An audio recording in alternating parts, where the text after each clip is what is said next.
purpose is this: to ensure that our federal spending, taxation, and other revenue-generating concepts align with the current needs of the American people.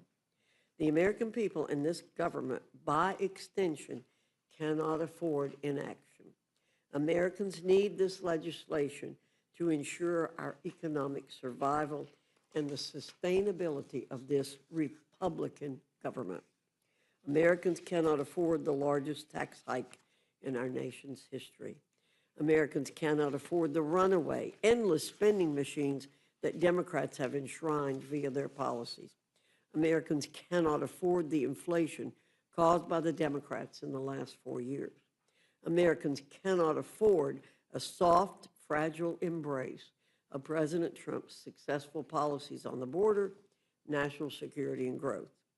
Inflation has fallen to the lowest level in more than 4 years, as April's Consumer Price Index smashed expectations for the third straight month. Workers' real wages are up 1.9%, increasing each of the last 3 months. Encounters with gotaways, the top threat to public safety, are down by 95%. In March of 2025, fentanyl traffic at the southern border fell by 54% compared to March of 2024. Lastly, Americans and this government cannot afford to ignore the specific pro-growth provisions that President Trump campaigned on. Our bill delivers on the specific acute policies American workers embraced. We end taxes on tips. We end taxes on overtime. We boost tax deductions for seniors. We expand family-centered tax incentives like the child tax credit, the standard deduction, and family leave. The One Big Beautiful Bill is our answer to the American people's mandate from November. It is a clear, full-throated response to the millions of hardworking men and women across the entire nation who demand a serious course correction from the last 4 years and the setting of our fiscal situation on a sustainable footing.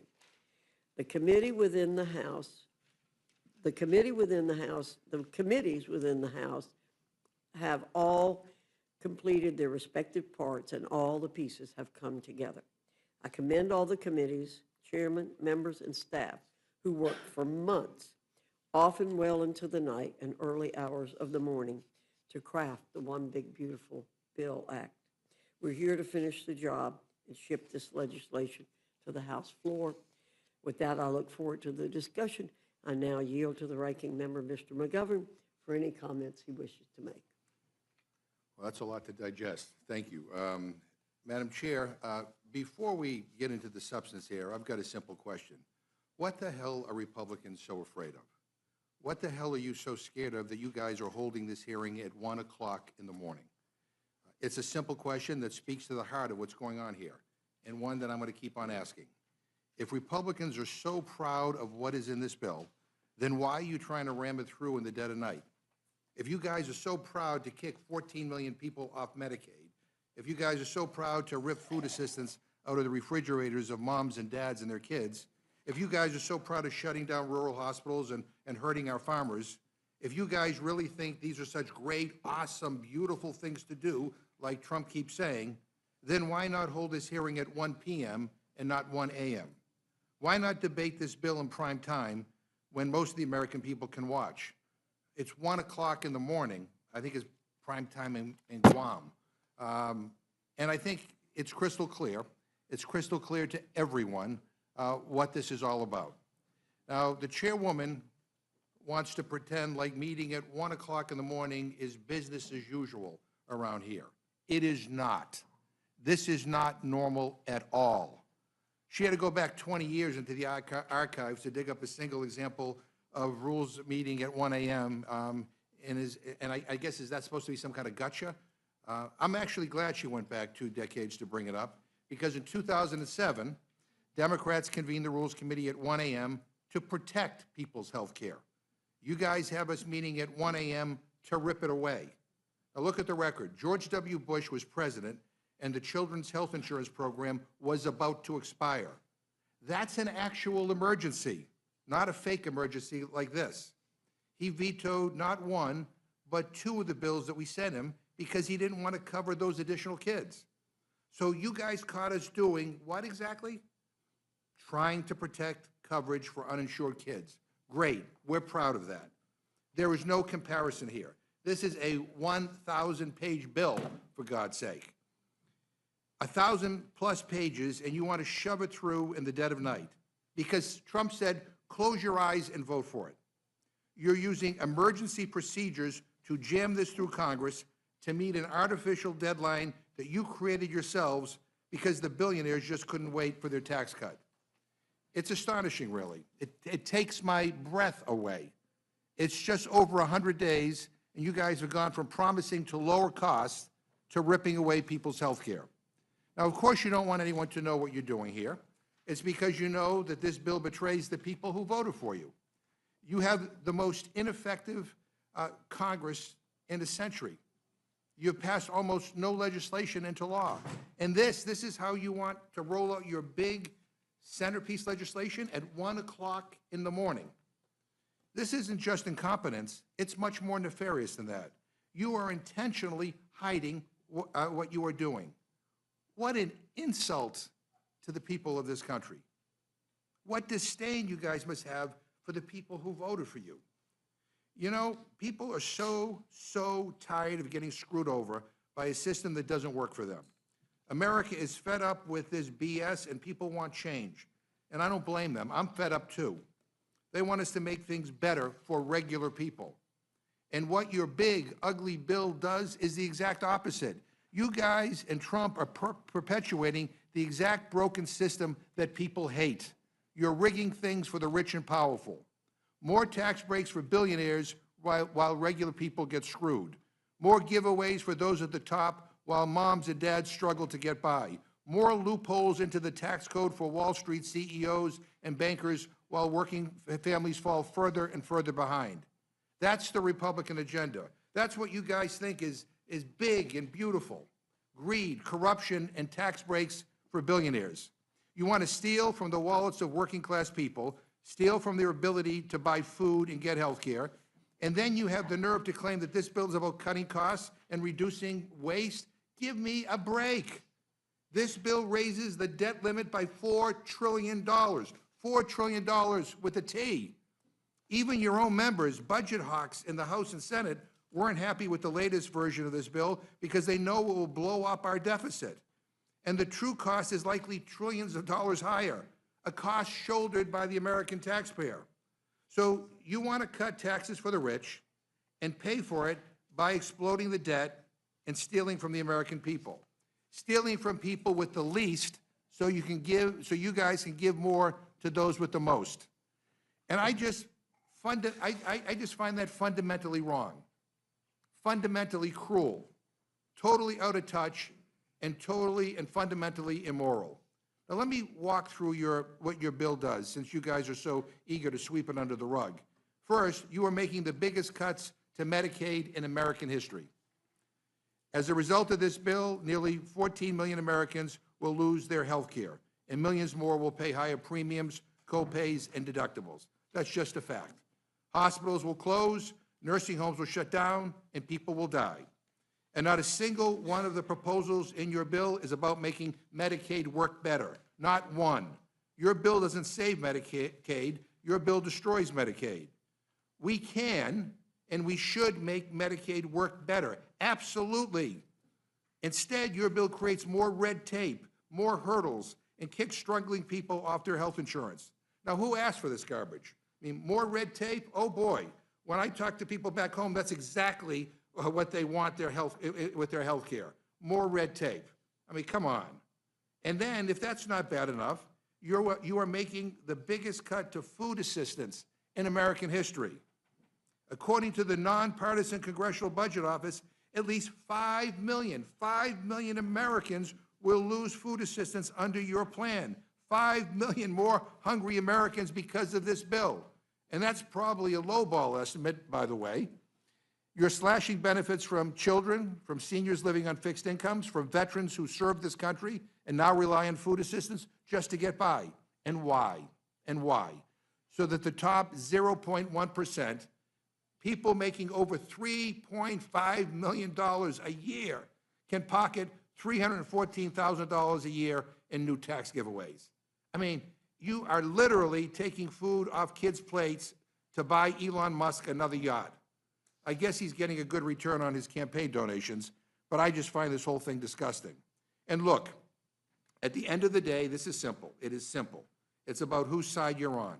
You guys wrote this bill for the top 0.1%. You wrote it for the billion-dollar corporations who offshore jobs and dodge taxes. You wrote it for the big oil and big pharma CEOs who rip people off. You wrote it for the rich and famous, for the people who never, ever have to worry about where their next meal is coming from or how to take care of their elderly parents. So you guys picked a side, okay? You picked the billionaires. I get it. You want to betray the people who voted for you. You want to sell them out because Trump told you to. But guess what? Democrats are picking a side too. And we are siding with the vast, vast, vast majority of Americans who you are going to screw over with this bill. We are siding with the 14 million parents and grandparents who are going to get kicked off health care if this monstrosity passes. We're siding with struggling families who are already having a hard time buying groceries, and the farmers whose incomes will drop because you're gutting the nutrition programs to create demand for the food that they grow, and the rural grocery stores that they support, and the nurses who will lose their jobs when you start closing down rural hospitals. That's who we're siding with, and that's who we choose to fight for. Now, I've seen a lot in my time in Congress. I've seen my fair share of bad bills, but this takes the cake. This is not policy. This is theft. It is a direct transfer of wealth from the working and middle class to the ultra-wealthy, and it's being done on purpose and under the cover of night. Republicans have had every opportunity to make life better for the American people. You guys have a unified Republican government. You have the House. You have the Senate. You have the White House. You could have invested in housing, in child care, in clean energy, in community health. You could have closed tax loopholes and make sure that billionaires pay what they owe.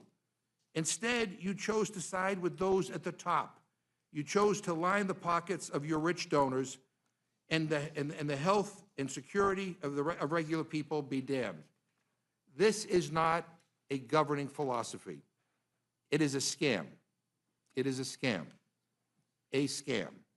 And I wasn't sent here to vote for trash like this. For the life of me, I cannot understand why you were doing this. Why the hell did you choose a career of public service just to do this? Just to rip away the health care and food assistance and security of working and middle-class Americans? Is that really what you came here to do? I don't understand this. I don't understand the cruelty. And let me say this to every Republican member who votes for this. You own it. You own it. You own every hospital that closes, every child that goes to bed hungry, every senior who loses care, and every American family forced to choose between groceries and rent, between their heating bill and their child care, between their kid's birthday party and their parents' long-term care. So you guys can force us to debate this bill in the dead of night. You can do it while the country sleeps. But the American people will wake up tomorrow morning, and I guarantee you they will wake up to how terrible your agenda is. They will remember this moment. They will remember who stood with the billionaires and who stood with them. We will make sure they remember, and I'll be damned if we let this pass quietly. I'm going to fight like hell, and I know I won't be alone. This is a farce, an outrageous insult to the people of this country to bring up a 1,000-page bill at 1 o'clock in the morning, a bill that's still being written, by the way, by Republicans as we speak, in a back room somewhere, for God's sake. And then to try to jam it through Congress in the middle of the night when nobody is watching is just unbelievably cynical. This is why people hate Washington. So if you guys think this ugly bill is so damn beautiful, like Trump keeps saying, you should have the courage to debate it in prime time. Madam Chair, we should reconvene at a reasonable hour and debate your bill in full view of the American people, not in the middle of the night like cowards. And for that reason, I move that the Rules Committee do now adjourn. The gentleman,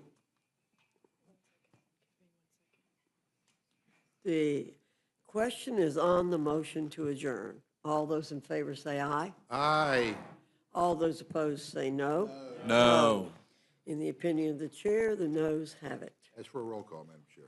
The gentleman has asked for a roll call vote. The clerk will call the roll. Why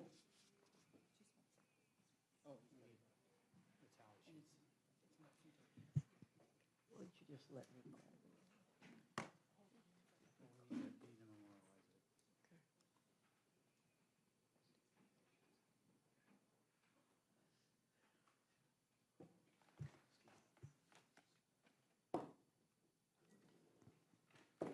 Ms. Fishbach?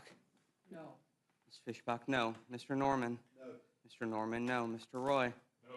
Mr. Roy, no. Mrs. Houchin? No. Mrs. Houchin, no. Mr. Langworthy? No. Mr. Langworthy, no. Mr. Scott? No. Mr. Scott, no. Mr. Jack? No. Mr. Jack, no. Mr. McGovern? Aye. Mr. McGovern, aye. Ms. Scanlon? Aye. Ms. Scanlon, aye. Mr. Neguse? Aye.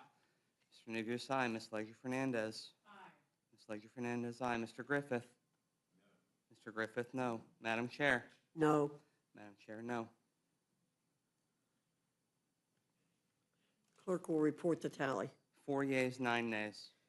The noes have it. We will move on. Without objection, any prepared statements that our witnesses may have will be included in the record.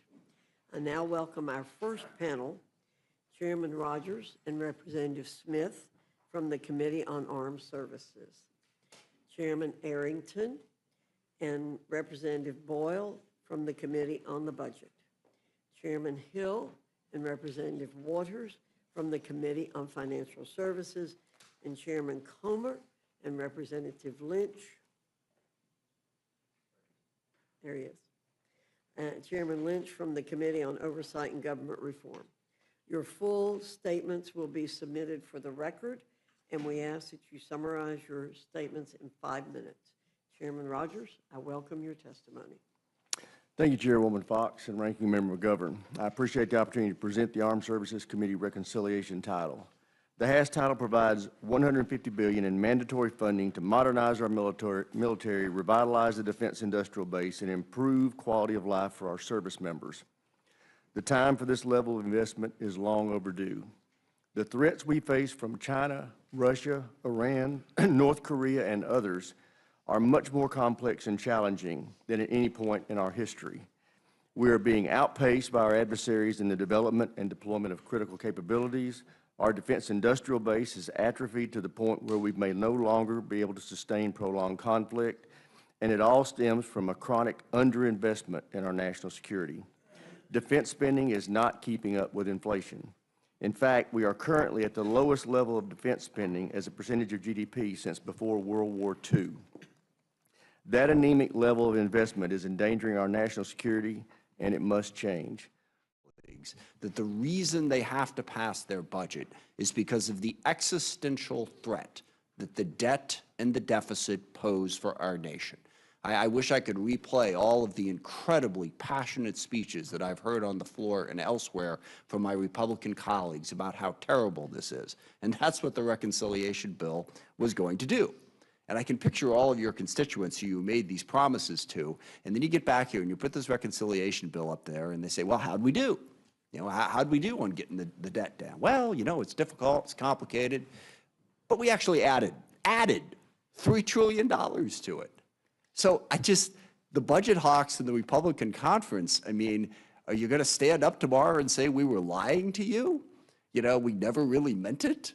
I mean, it's just ridiculous that you would consider passing a reconciliation bill that's going to add $3 trillion to the debt after, you know, my gosh, the speeches I heard would have made you think that not getting the debt under control was going to kill us all in like a year.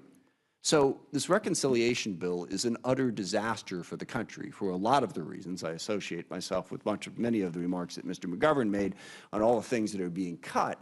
But if you care about defense and you care about the debt, how in the hell can you vote for this?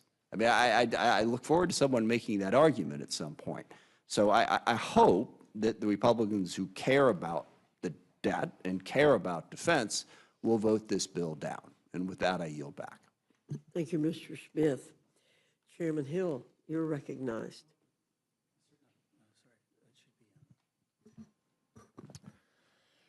Good morning, Madam Chair and Ranking Member McGovern. I've never considered myself much of a morning person, and this takes it to a whole new level. A few weeks ago, the House Financial Services Committee completed work on the assignment to us under the budget resolution from Congress adopted early in April. The resolution asked us to decrease the deficit by at least $1 billion over the 2025 to 2034 period. We've done that. We've rescinded the remaining unobligated balances with the Department of Housing and Urban Development's Green and Resilient Retrofit Program created under the Inflation Reduction Act of 2022. We ended the Public Accounting Oversight Board's authority to collect regulatory fees and transferred any unused balances to the Treasury. Audit oversight will continue without disruption. We put a firm cap on the Consumer Financial Protection Bureau's budget, setting its funding at no more than $249 million for fiscal 2025, with an annual adjustment for inflation going forward.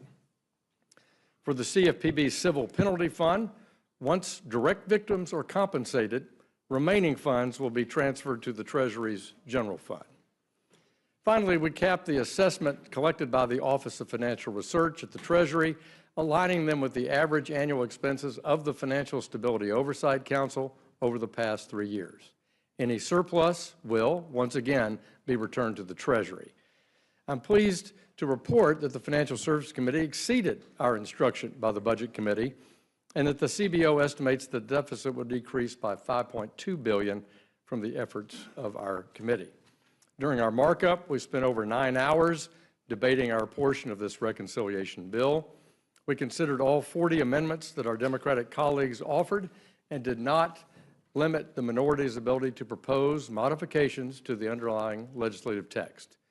After this long, comprehensive process, we favorably transmitted our committee print to fulfill our obligations to the reconciliation bill before rules today. I want to thank all my colleagues. I want to remind all my colleagues to recall why we are here. The American people voted for fiscal responsibility. They voted for change. Our country is currently $37 trillion in debt, paying billions of dollars in interest each day on that debt. This year alone, we'll spend almost $1 trillion on total interest. If Congress fails to get our fiscal house in order, our debt will continue to grow exponentially, and our grandchildren will pay the consequences. For too long, government spending has been on a one-way ratchet up. So we're here today to finally do the difficult work of extricating our nation from this fiscal predicament. Financial Services Committee portion of the concurrent resolution does more than its part to reduce the deficit. I'm eager to finish our work and finally tackle these issues. I ask the committee for your support in advancing this bill to the House floor. I yield back. Thank you, Mr. Hill. Representative Waters, you're recognized.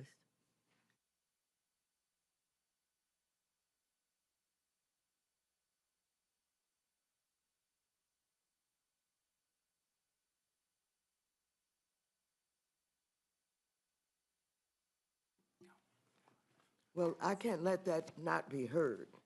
Well, here we are. Republicans have dragged us here in the dead of the night under the guise of having a productive hearing about the GOP tax scam bill. But the truth is that Republicans couldn't care less about how bad this bill is. They're going to sit here and ignore every single thing that I and my Democratic colleagues have to say about this bill and how it will harm hard-working American families. And it's all because they are afraid of Donald Trump. They're so afraid of Donald Trump that they will gladly allow the American people to serve as collateral damage to the $5 trillion handout, $5 trillion handout to billionaires in this bill. They're so afraid of Donald Trump that they're okay with him getting richer while their constituents are getting poor. This isn't hyperbole. This is real life. This bill cuts programs that will literally make American families poor and make Donald Trump and his billionaire donors richer. I was there at the Consumer Financial Protection Bureau after Trump and Elon Musk illegally attempted to shut down the Bureau. I heard from consumers about what shutting down the agency means for them. This is the very same agency that, following the 2008 financial crisis, which many of us in this room remember, was created to stop predatory financial institutions from ripping off our constituents. The same agency that has saved American families $21 billion by returning to them funds that were swindled out of them. Trump failed to shut the agency down in court, so now they're trying to soliciting the help of Republicans. This bill, this budget scheme, will slash the Bureau's budget by 70% and put the agency's crucial work, like cracking down on illegal junk fees, tackling discrimination in housing, and protecting service members and students from scams, to a grinding halt. This is all to cut taxes for billionaires like Mark Zuckerberg and Elon Musk. Republicans are also pushing to gut the Financial Stability Oversight Council and Treasury's Office of Financial Research, agencies that are designed to prevent another financial crisis like the one in 2008. They're eliminating funding for affordable housing construction despite a national homelessness crisis. I also showed up at HUD because I know the harm this will pose to families. They're also so desperate to do Trump's bidding that they're eliminating another agency that doesn't cost taxpayers anything: the Public Company Accounting Oversight Board, which oversees auditors to prevent frauds like Enron and ensure that companies controlled by the Chinese Communist Party are on the up. What's even more sinister about Republicans dismantling our financial institutions, that they're doing this in the middle of an economic crisis. Our economy is falling behind Europe, China, and Canada. Americans are so economically anxious that they're holding off on starting a family and buying a home. The so-called pro-family party is making it harder for Americans to have kids and ripping away the American dream of home ownership. Inflation is rising, the dollar is down, yields are up, and borrowing is getting more expensive. And just this past Friday, Moody's lowered the United States credit rating because of Trump's reckless tariff policies and growing concerns about how this bill would jack up our debt by giving a massive, unnecessary handout to billionaires. Don't forget, he is all carrying out the most egregious crypto scheme in history, a scam that is enriching himself and his family while average investors lose money. But nothing in the bill addresses this crisis. Trump has thrown the U.S. economy. He's put us in this position. Republicans, let's face it, you're not serious about helping your constituents. You only care about kissing up to King Trump. This isn't what the American people elected us for. I yield back the balance of my time. Thank you, Ms. Waters. Mr. Arrington, you're recognized. Thank you, Madam Chair, Ranking Member McGovern, members of the Rules Committee. Only in the mind of a Democrat could a 22% tax hike prevention be a bill that's characterized as trash. Only in the mind of a Democrat could giving our soldiers, our sons and daughters in uniform, what they need to be ready to protect us, to keep us safe and free, be a scam.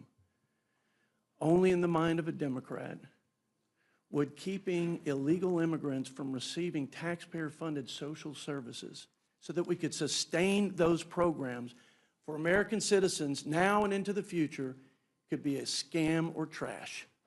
And I got a whole lot of other talking points, and I look forward to the conversation. Reconciliation bill under consideration today is the principal legislative vehicle for advancing the full America First agenda to realize President Trump's vision and House Republicans' unwavering commitment to making America safe and prosperous again. Our goals were as follows: to strengthen our military and secure our border, to reignite economic growth and unleash American prosperity, and to rein in wasteful Washington spending and begin the process of restoring the fiscal health of our great nation. The One Big Beautiful Bill Act contains the largest tax cuts, security investment, federal energy asset deployment, and spending reduction in the history of the United States of America. This is an historic moment. We believe it's a generational opportunity to reclaim the American promise, to renew the American spirit, and restore America's greatness. The American people gave President Trump a mandate and unified Republican leadership in Congress to reverse course on the failed policies of the last 4 years. Their message to Washington, Madam Chair, I believe was crystal clear. They want competent leaders, common sense policies, and a commitment from everybody in this room, all of the lawmakers and leaders of our great country, to be committed to putting America and Americans first. Let's give the voters what they got, what they asked for today. I yield back. Thank you, Mr. Arrington. Mr. Boyle, you're recognized. Thank you, Madam Chair, and thank you, Ranking Member, and thank you to all the members who go above and beyond by serving on the Rules Committee. When I was a teen, my late mother would often say, "Nothing good happens after midnight." Now I know what she meant. This big bill for billionaires will truly hurt working Americans. Let me highlight some of the major points. First, it will bring about, according to the Nonpartisan Congressional Budget Office, the greatest loss of health care coverage in American history. It does it in several ways. First, by providing and instituting the biggest cut to Medicaid in American history. Second, by launching devastating cuts to Obamacare. Those two combined will result in a loss of health care for about 14 million Americans. But that's not all. Just tonight, a few hours ago, the bombshell came out. The nonpartisan CBO's official numbers show this bill will bring about an over $500 billion cut to Medicare, one of the largest cuts to Medicare since the program was created in 1965. So the largest cut to Medicaid in American history, devastating cuts to the Affordable Care Act, and one of the largest cuts to Medicare in American history. And why? To help subsidize tax cuts that mostly go to the top 1%. And of course, those cuts I highlighted to healthcare aren't the only cuts that are in here. We also have included the largest cuts to nutrition assistance and food programs in American history, cuts to all sorts of education programs, and the list goes on and on and on. And does that, in the end, mean most working Americans will be better off? No, because also out from CBO just tonight are the distributional effects of this bill. It's in its entirety. And what does it show?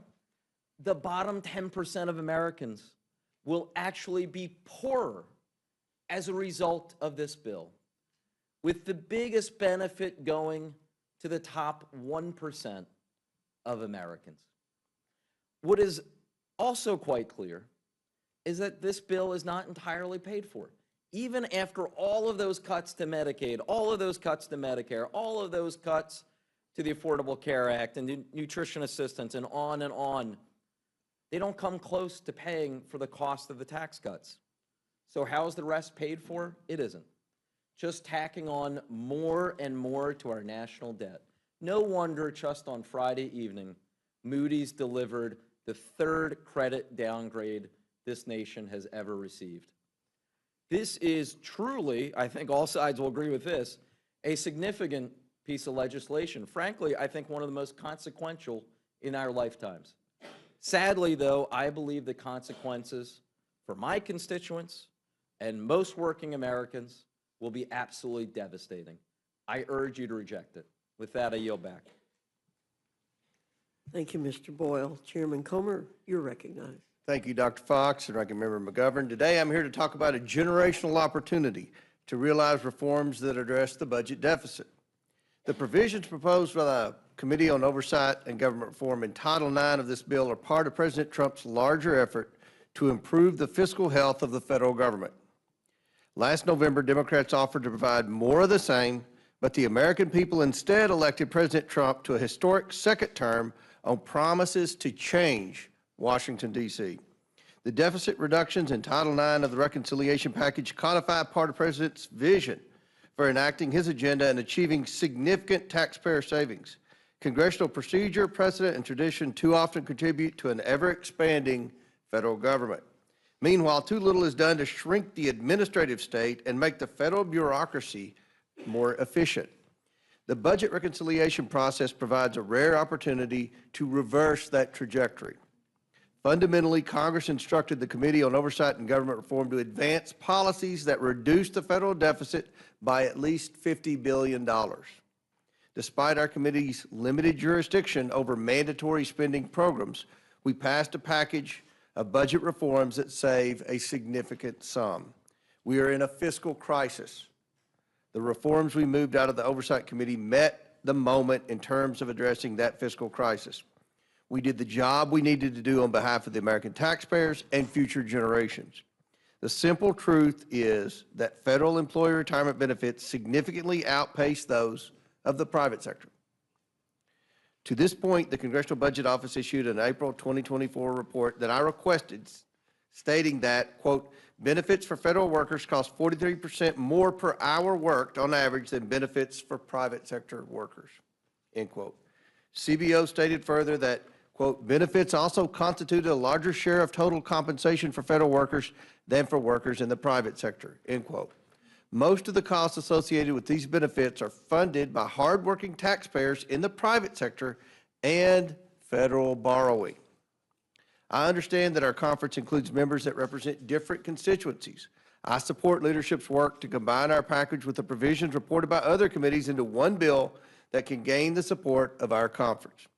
And I thank my colleagues for working with leadership to represent their constituents and reach an agreement on a package that advances significant budget-saving reforms. I fully support our collective efforts to advance a package that works for the House and supports President Trump's agenda. Title IX of the legislation before us today advances most of the Oversight Committee's important budgetary reforms. These reforms will save taxpayers money while protecting current retirees, as well as law enforcement officers, border patrol officers, air traffic controllers, nuclear material couriers, and firefighters who serve a clear public interest and typically have shortened federal careers due to mandatory retirement rules and early retirement incentives. Taken together, the reforms now being considered in Title IX will reduce the deficit and move us toward the more accountable federal government and the American people demand and deserve. I ask the Rules Committee to promptly advance this legislation for consideration by the House, and I welcome the committee's questions. I yield back. Thank you, Chairman Comer. Representative Lynch, you recognized. Thank you, Madam Chair. And Ranking Member.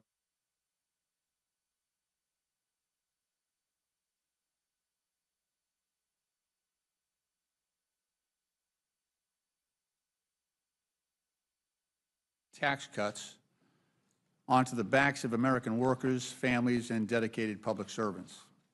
And because this bill is so disgraceful, it can't stand the light of day. In just over 100 days, we've witnessed the Trump administration lay off more than 200,000 probationary federal employees, including leading researchers, public health experts, veterans, and other critical positions. Trump has coerced 75,000 civil servants into resigning. Trump has replaced 50,000 nonpartisan civil servants with political appointees. And Trump has illegally terminated nonpartisan independent inspectors general and federal watchdogs.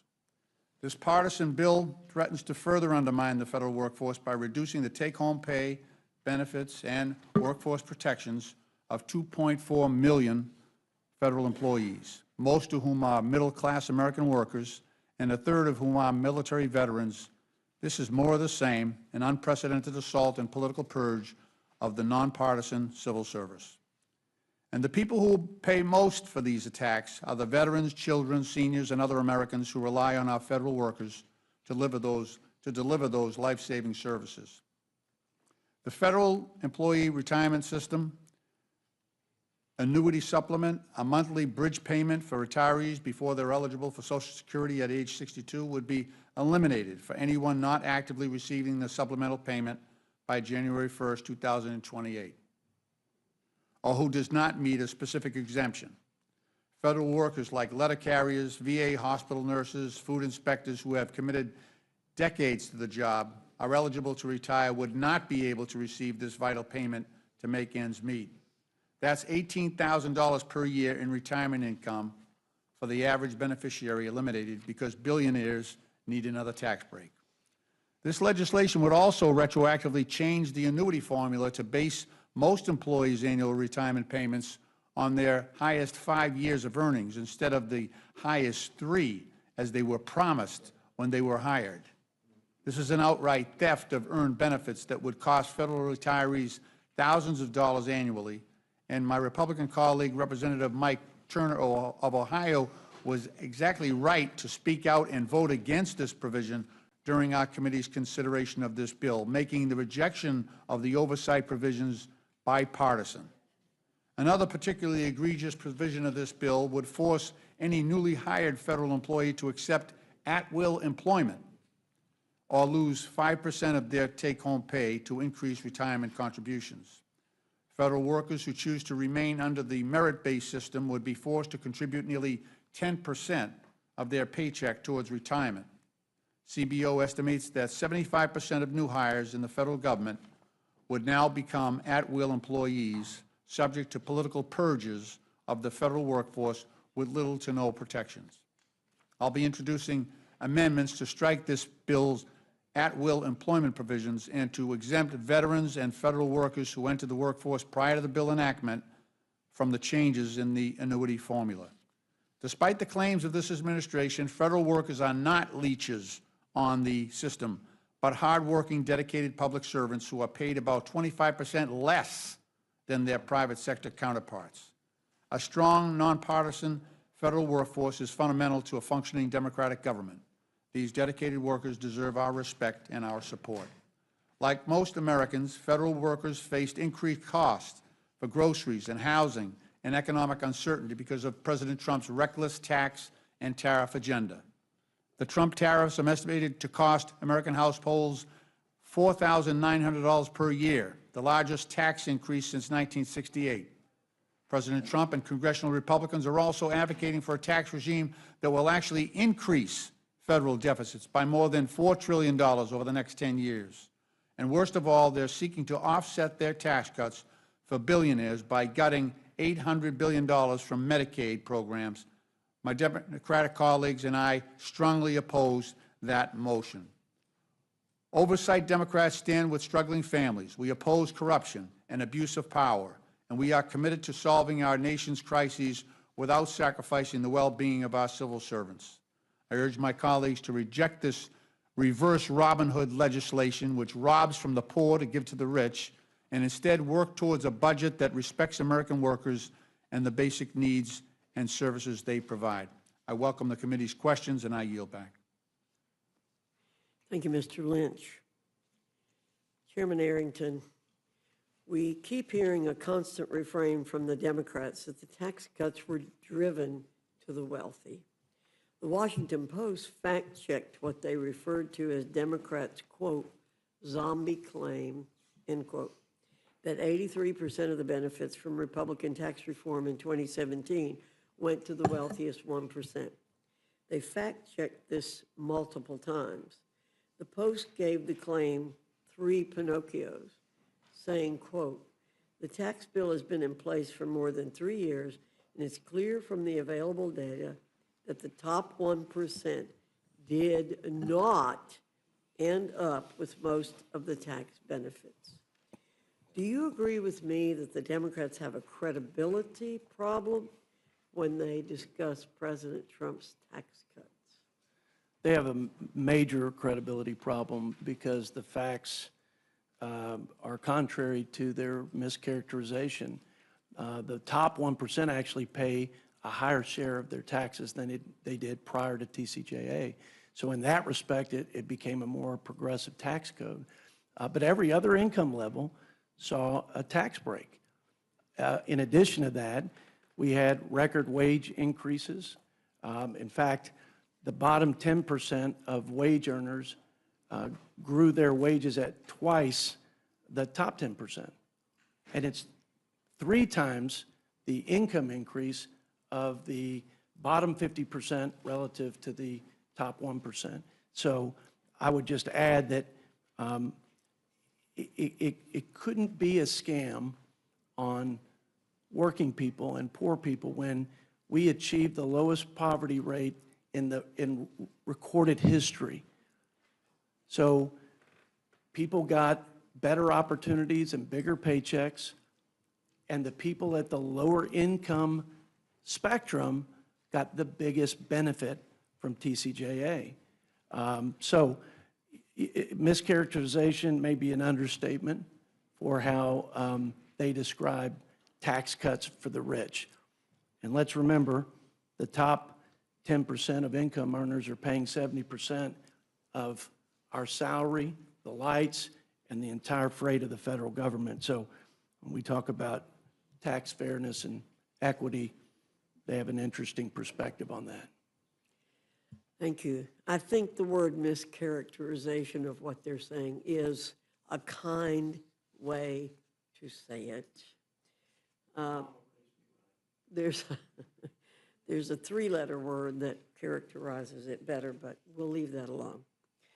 When President Biden stated the Trump tax cuts went to the top 1% and not ordinary people, didn't factcheck.org have to debunk him?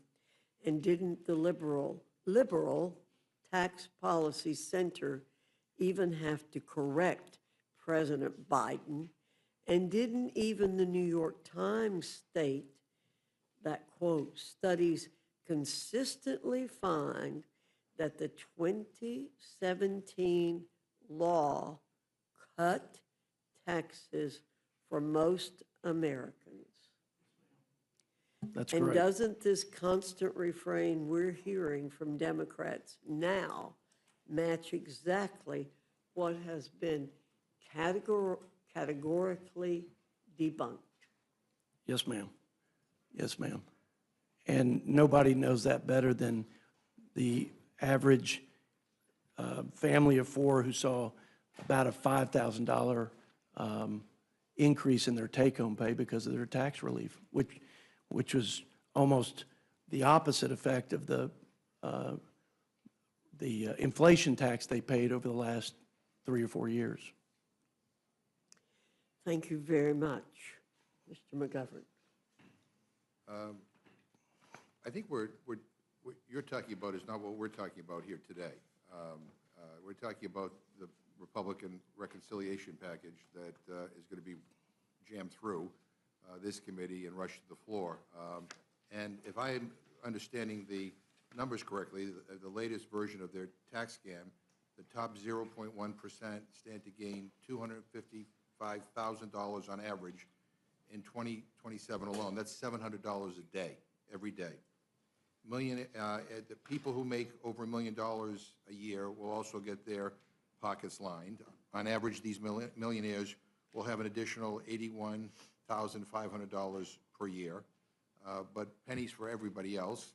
For those earning less than $50,000 per year, the average benefit is $265. That's less than $1 per day, and that's laughable when you begin to look at the gaps that are going to be created by these cuts in other programs. But Mr. Boyle, I have a letter here that you received along with the Democratic leader, Hakeem Jeffries, from the director of the Congressional Budget Office.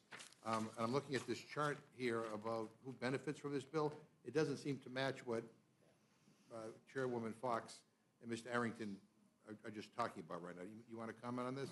What that chart shows, and by the way, not That's not my chart. Yeah, I know. That's not your chart. CBOs. That is the official scorekeeper's chart, the nonpartisan Congressional Budget Office. And if you can show that chart again, what it shows is the poor get poorer while the rich get richer. And so let me quote again from the CBO, specifically their numbers. For people in the bottom 10%, they will experience a 4% loss of household wealth. Meanwhile, for people in the top 10%, they will see their household resources increase by 2%. It is as simple as that. And I ask unanimous consent that this be entered into the record, Madam Chair. Without objection. My view on legislation is that if you believe in the legislation, you ought to vote for it. If you don't believe in it, you ought to vote against it. So I would say to my friend Chairman Arrington, if you believe the stuff that's contained in this reconciliation bill, if you think these priorities are the right priorities, and if these represent your values, then by all means, vote for it. I'll disagree with you. I mean, I could spend all day here, because I'm also on the Agriculture Committee, and we had a lengthy hearing on the impact of the nutrition cuts on average people and on states, too. There's an unfunded mandate here as well. And it's going to be significant. But if this bill represents your values, I'll just say for the record, it doesn't represent my values. And so, you know, we're just going to have to agree to disagree. But, you know, let me ask you a question, though, Chairman Arrington. I mean, this is the Rules Committee print of what we're talking about. Is this Rules Committee print in front of us, is this the final version of the bill, or a change is going to be made? Sir, it's the final version of the bill until the manager's amendment is completed, and then we'll know what those definitive changes are. So are negotiations still ongoing?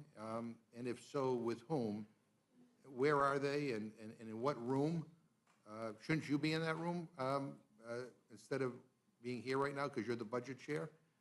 I mean, during the budget markup on Sunday night, you said that you weren't aware of any changes being made, and then my colleague on the Rules Committee, Mr. Norman, on this committee, followed up saying he was happy with the direction, with the changes that were being made. So which is it? So changes are going to be made? Well, I'd say there have been a lot of conversations and discussion and healthy debate within the conference. But as far as I'm concerned, my job was first to make sure that the budget targets were achieved, and they were. So we had a balanced budget reconciliation bill. That was our job to affirm that in the Budget Committee.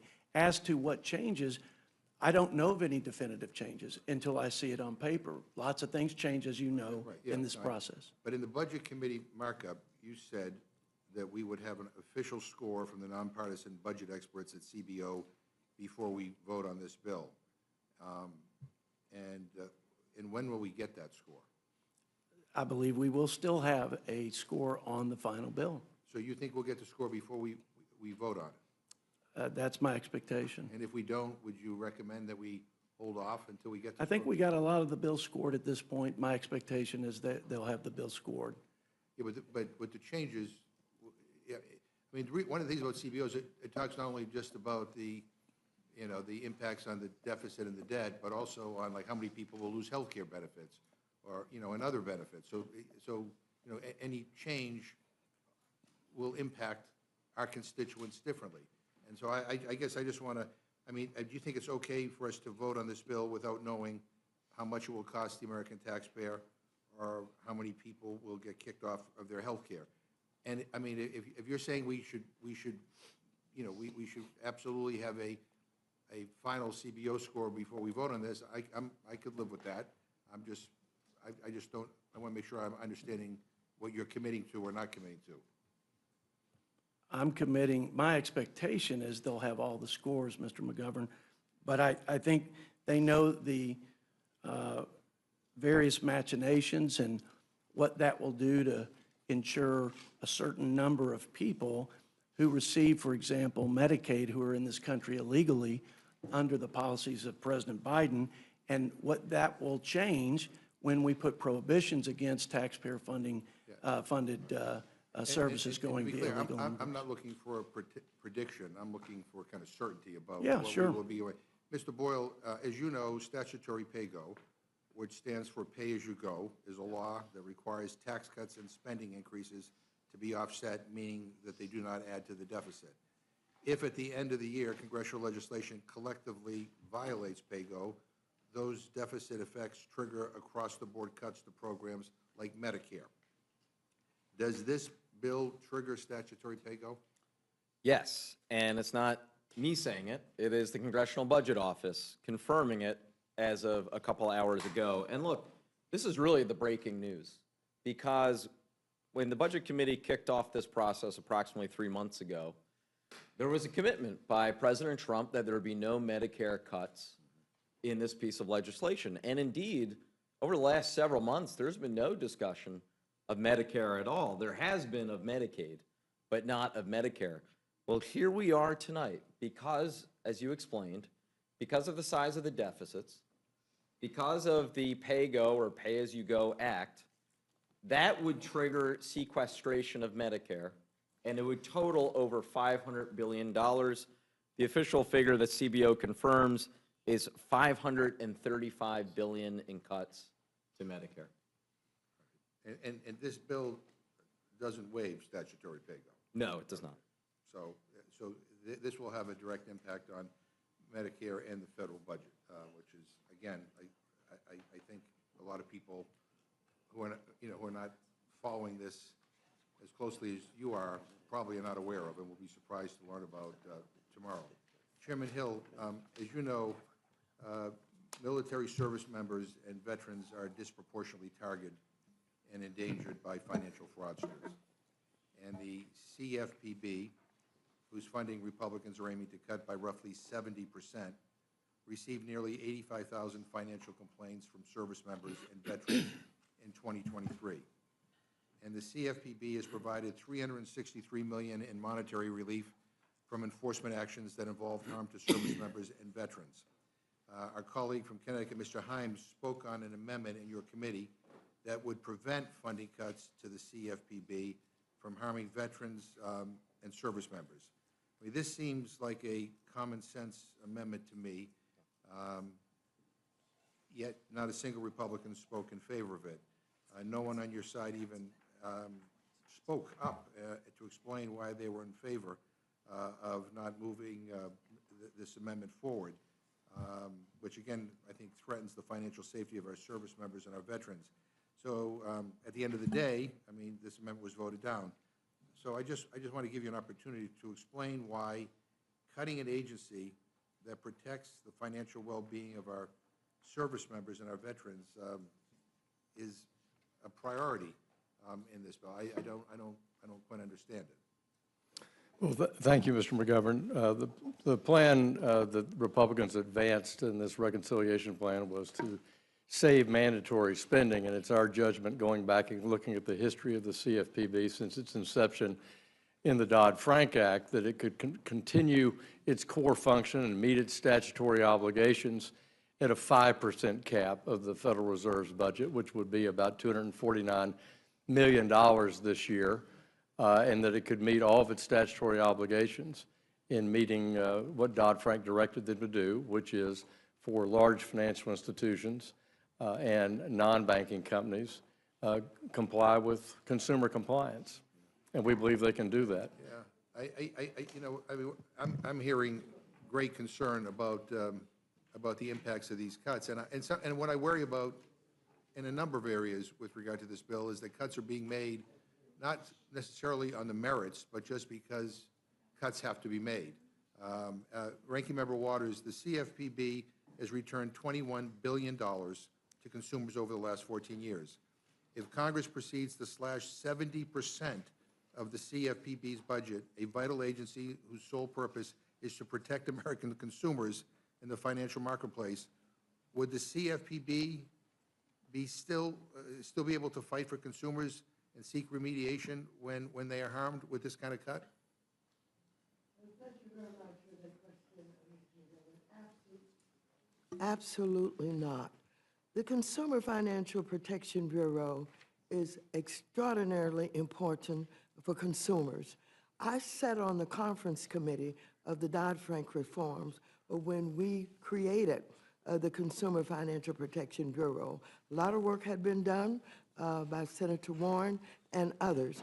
But I want you to know, prior to the Consumer Financial Protection Bureau, the consumers really had nowhere to turn. They had nowhere to really lodge their complaints. And this is very important because now, with the Consumer Financial Protection Bureau and the excellent work that has been done, they've been able to return $21 billion over 14 years to our consumers. I want you to know that our consumers, the victims, are mostly the least of these. These are people in poor communities, and not only in inner city, but in rural communities. They are the victims of everybody with a kind of a broad scheme that see them as vulnerable and target them. I want you to know, without the Consumer Financial Protection Bureau, we would not have been able to deal with the big fines that we had to do some of the largest banks in this country that were literally, in many ways, had less risk management that they should have, and all kind of errors and mistakes and fraud was taking place. And so this proposed cut of 70% literally would kill the Consumer Financial Protection Bureau. And I want you to know that even, and I'm recalling, when Mick Mulvaney was acting director of the Consumer Financial Protection Bureau, he basically said, I'm bound to execute the law as written. When he first went in, he did not request any money. And then in one quarter, he and I think one other, Kathy Kraminger, when she was there, requested almost the maximum amount in one quarter of $249 million. So this is extraordinarily important. All of us, Democrats and Republicans alike, should care about our consumers, about our voters, about the fact that they need the money that they earn. Hard-working people to put food on the table, to pay the rent, getting ripped off in so many ways and nowhere to turn would be absolutely disastrous. Thank you. The oversight portion of this bill would reduce pay, pensions, and protections for current and future federal employees. The bill would force the federal workforce to foot the bill for tax cuts for billionaires, and comes as the Trump-Musk administration is carrying out a cruel, full-scale assault on the federal workforce. The American people and the life-saving services they rely upon will suffer the most as a result of Republicans' efforts to purge the federal government of its dedicated, high-performing public servants and politicize the delivery of basic needs and services to our veterans, our children, and our seniors. Republicans also want to extort future civil servants into giving up their protections which serve the interest of the American people who want good government workers, not completely subject to the whims of whoever occupies the White House. Representative Lynch, what would the approximate financial impact of these provisions be on the average federal worker? You got to press your mic. Yeah. If you add everything up, so the FERS annuity supplement would cost the average employee $54,000 in retirement income when they average it out over the 3 years that the average employee uses that for. Then changing the high 3 to the high 5 costs them another $16,560 over 20 years. And then finally, the converting new employees at will, unless they accept, and plus the added money that they have to pay for their pension if they want to come under the Merit Service Protection Board, it brings everything to over $106,000 over a 20-year career. Yeah, and Mr. Ranking Member, I just want to add your previous question about service members. Sure. This bill eliminates the Office of Service Member Affairs, which is the CFPB department that really watched after. If you go to any of these Army bases, you get onto Fort Hood, outside the bases are all these money services and you know, their short-term loans, things like that. payment systems that are exploiting these young service members and their families. That office that used to protect them is being eliminated in this bill. And what would the effect on our nation's nonpartisan civil service be of effectively extorting new hires to become at-will employees? I mean, would we see the same level of nonpartisan excellence? It would gut it. So the estimate is that 75% of our federal employees, remember, these are new people coming into the workforce, they would reject paying the extra money for their pension and instead become, they would become at-will employees. So because they have no pension at the end, they're probably going to be relying on, public assistance instead of being allowed to build a pension for themselves during their working lives. And Chairman Comer, is it correct that under this legislation, your pension contributions don't increase, but a newly hired VA nurse or Department of Defense education activity teacher who wants workplace protections from political purges would pay 5% more of their salary towards their pension than they would under the current law? Well, they would have a choice. They would have a So choice the answer is yes, right? they would have a choice to be an at-will employee and make more money, or be a traditional Yeah. government employee, Yeah. like what you all There's something prefer. that to me is inherently wrong about all of this. I mean, we should want a federal civil service that represents the best of the best. I disagree. I think that, You may disagree with that, that's fine. no, I But don't do- disagree with that. I think it's okay to give people a choice. Right. Give federal employees a choice.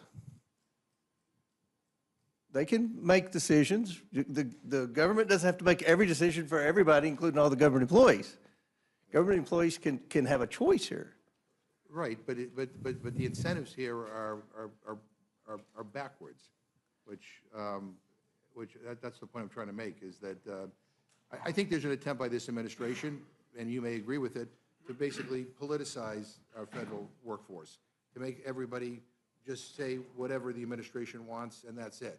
And I think this is about incentivizing that.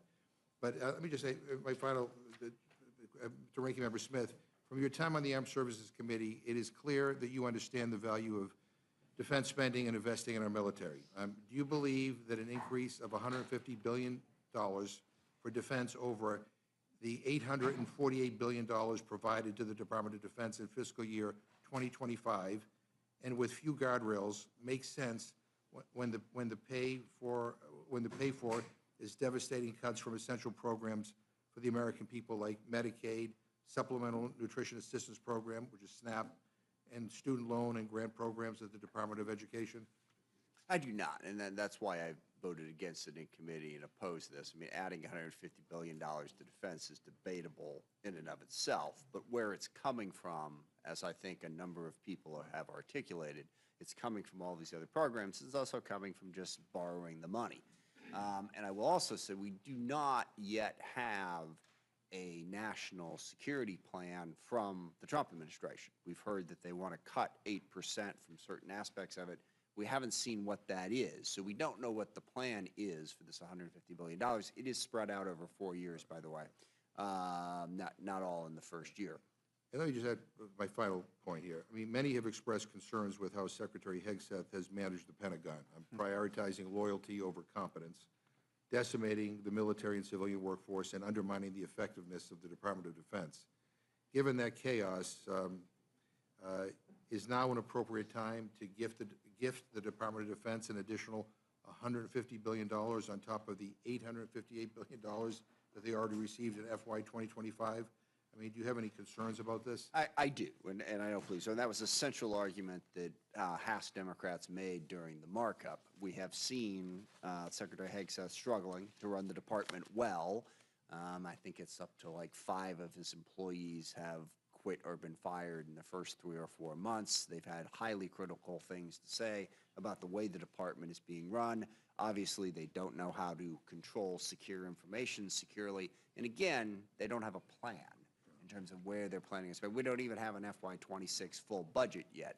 So, no, I don't think this department can be trusted with that. I want to thank all the panel for being here. Again, as I said before, this bill doesn't represent my values, and I'm going to be part of an effort to fight like hell to defeat this. This is bad for our country. I yield back. Thank you, Mr. McGovern. Mr. Scott, you're recognized. Thank you, Madam Chair. And Chairman Rogers, I'm going to come to you in just a second to talk about the investments through DOD, but I just want to make sure my understanding of the current tax law is that the top tax bracket starts for married couples filing jointly at $731,200, and that rate is 37%. Is that correct, Mr. Arrington? Yes, sir.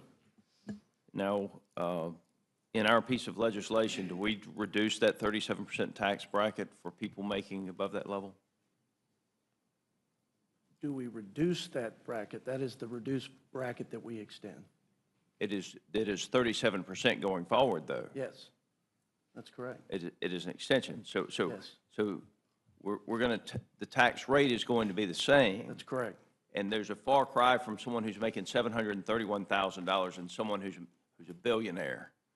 And so I think there's a little, as my grandfather would say on those hot summer days as we pulled in the cow pasture, a little bit of smells like money in the argument that this is billionaires when we're simply extending the bracket, and that bracket starts at $731,000 for married filing jointly. And while those people are certainly doing quite well, it's a far cry from being a billionaire. Mr. Rogers, as you know, I returned from the border on Saturday, and I got an opportunity to meet with some of our troops down there, as well as the men and women with the Border Patrol, who are doing an exceptionally good job now and could have been doing that job over the last 4 years as well. And one of the things that amazed me is that, and this was actually Border Patrol that told me this, that they were, by default, paroling people into the country, even if they had visible gang tattoos. If they ran the scans on them or ran the system on them and they did not have an Interpol hit, they were told to parole them into this country, even if they had visible gang tattoos. So we've got $5 billion for border security. That's a huge investment for the people of this country that I think will go a long way and pay tremendous dividends for us. We've got $7 billion for air superiority, $11 billion for Pacific deterrence, $12 billion for readiness, $13 billion for nuclear deterrence. Now, can you speak to these issues and what they mean to every American citizen and our ability to protect them from our adversaries, both at home now, more so than ever, and abroad? Yes, sir. On the first issue with the border, I would make the point that every administration, going back to President Clinton, has had to send National Guardsmen to the border to supplement Border Patrol efforts. That has been a higher demand right now because of the policies of the last administration that basically opened our border for 4 years. The problem that generated for us, though, is we already are spending at the lowest level on defense that we have as a percentage of GDP since before World War II for over 80 years. So that money had to come out of HIDE. This reconciliation is going to help backfill some of the money that we've had to spend to send our guardsmen down to help secure that border. And, you know, you talked about just one leg of the triad. You know, we have a real problem with our nuclear triad, which is the most important deterrent we have to aggression in our arsenal. The Sentinel, which is going to replace the Minuteman III, the ICBMs, is way over budget, behind schedule. These are 1970s missiles that we have got to replace, and we've got to have the money to do it. This reconciliation goes a long way toward that. Our nuclear submarines, which are the most valuable element we have in the triad, we're behind on both the Virginia class and the Columbia class. This puts a lot of money toward getting them caught back up. We just have a lot of elements. You've heard about the Golden Dome, which is really a layered level of defense against attack that we have been needing for a long time. This puts $25 billion against that threat. I can go on and on. There are many threats. I really disagree with the argument that the $150 billion isn't needed. The fact is, this is just the first installment of what we need to start to get our defense back to where it should be so that we deter aggression and stay out of wars. Mr. Rogers, thank you. I want to be respectful of other people's time. There's an additional $9 billion investment for service member quality of life, $34 billion for shipbuilding, which will be a lot of jobs that we need in this country. The $25 billion for Golden Dome, you know, our nation's defense systems, a lot of those systems are old. They were built to defend us from systems that are significantly slower and significantly larger than the weapons that we face today. And if we do not invest in that defense system, then I'm afraid we're putting ourselves at risk for hypersonics and other weapons that are extremely fast, extremely small. And I appreciate you, Mr. Rogers. I want to say this, Chairman Smith, it's always good to have two members who, for the most part, are able to work together. I appreciate your professionalism on the Armed Services Committee, and this is one we just respectfully disagree on. With that, Madam Chair, I yield back. Thank you, Mr. Scott. Ms. Scanlon, you're recognized. Thank you, Madam Chair, and thank you to our chairs and ranking members for joining us at this extraordinary hour. I also want to welcome our dedicated C-SPAN viewers and rules aficionados. You know who you are. For our special edition of DC After Dark. We're meeting in the dead of night so that House Republicans can try to jam through their disastrous reconciliation bill with zero transparency or scrutiny. This meeting began at 1 a.m. because our Republican colleagues know that a bill this bad can't be exposed to the light of day. 1 a.m. is when you work on bills that you want to hide from the public. Why would they want to hide this bill? This bill is going to enact the biggest cuts to Medicaid, the primary health insurance for nearly a quarter of Americans, in our nation's history. This bill is going to enact the biggest cuts to SNAP, which prevents Americans from going hungry in our nation's history. And this bill is going to enact the biggest tax cuts for billionaires in our nation's history. Not only that, but the Congressional Budget Office has just released analysis showing that this bill is going to result in a wealth transfer, not from the rich to the poor, but from the poor to the rich. It's a bill for which there's still no agreement to guarantee its passage. That's why some of our members here aren't here right now. They're out there trying to cut some more deals with the Speaker in the White House. And these deals aren't just tweaks, but if our colleagues' tweets are to be believed, they're so significant that those deals are going to determine whether or not this bill passes at all. Although if it does pass, it's going to be a strict party line vote. So after months of debate and deliberation in the Republican caucus, certainly not bipartisan debate with Democrats, House Republicans still don't have an agreement. What have you been doing all this time, other than lying about whether or not you were going to cut Medicaid? You've had multiple member meetings with the president, committee markups that went for dozens of hours, and you still haven't ironed out disagreements. Not only is it sloppy, it's disingenuous. We're meeting in the dead of night to consider a terrible bill, and you haven't even drafted or shared some of the most critical parts of the bill. Haven't shared them with your Republican colleagues, haven't shared them with the other half of Congress, and most importantly, you haven't shared them with the American people. As the chairwoman acknowledged when she gavelled us in at 1 a.m., if Republicans are able to pass their rule tonight, it will include a magical manager's amendment that will allow them to change the bill before it goes to the House floor. A manager's amendment that none of us have seen, that we won't be able to review or debate or change. And when we do get that magical amendment, it's likely to be dozens of pages long and include significant changes to the underlying text, to make last-minute changes, changes that will move around hundreds of billions of dollars. These deserve transparency, these deserve scrutiny, and these deserve debate. As some Republicans have suggested, y'all should probably go home for the long weekend, collect yourselves, and come back to rules when you actually have an agreement.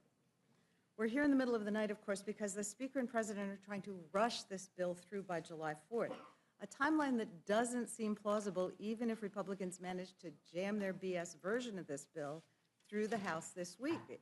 It's clear they don't have the votes. The deadlines are made up just so they can jam the bill before anyone really knows what's in it.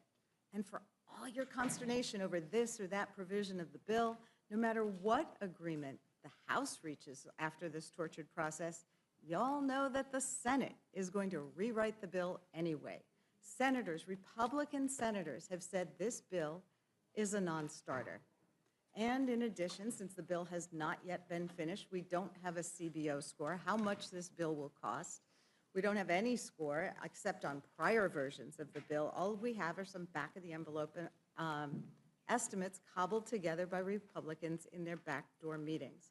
Mr. Roy and Mr. Norman have long been big advocates for making sure that we have a CBO score. So it's hard to believe they're going to think it makes sense to pass a bill that doesn't yet have a CBO score, where hundreds of billions of dollars worth of taxpayers' money is penciled in by staff with a calculator, maybe a slide rule, possibly an abacus, or, are they going to, as seems likely, throw caution to the wind and cave again because the president told them to? Of course, business leaders and economists are calling this bill an economic disaster that will add trillions to our national deficit by extending the tax cuts for billionaires at the expense of American families, just like the 2017 tax cuts did. We've seen this play before. The rich get richer, and the American people, working families, get left holding the bag. It was confirmed by the Congressional Budget Office just a few hours ago with a damning report that shows that this bill is going to increase the deficit likely by $3.8 trillion. It's going to cut billions from Medicaid and SNAP, and it's going to reduce household income for poorest Americans and raise household income for the richest Americans. We can't emphasize enough how insanely rushed this bill is. You're proposing major health care changes that will impact every American, whether they get their health care through Medicaid or Medicare or some other source. The impact of those Medicaid cuts will reverberate throughout our healthcare system. Cuts to Medicaid will push hospitals, nursing homes, and health clinics into bankruptcy. And when those places close, it's going to be harder for everyone else to get health care. Now, turning to the panel before us, Mr. Arrington, Mr. Boyle, I assume you both saw last week's news that Moody's downgraded the United States credit rating. And I'm sure you've read about it, because one of the biggest reasons for the downgrade was extending these unfunded tax cuts for billionaires.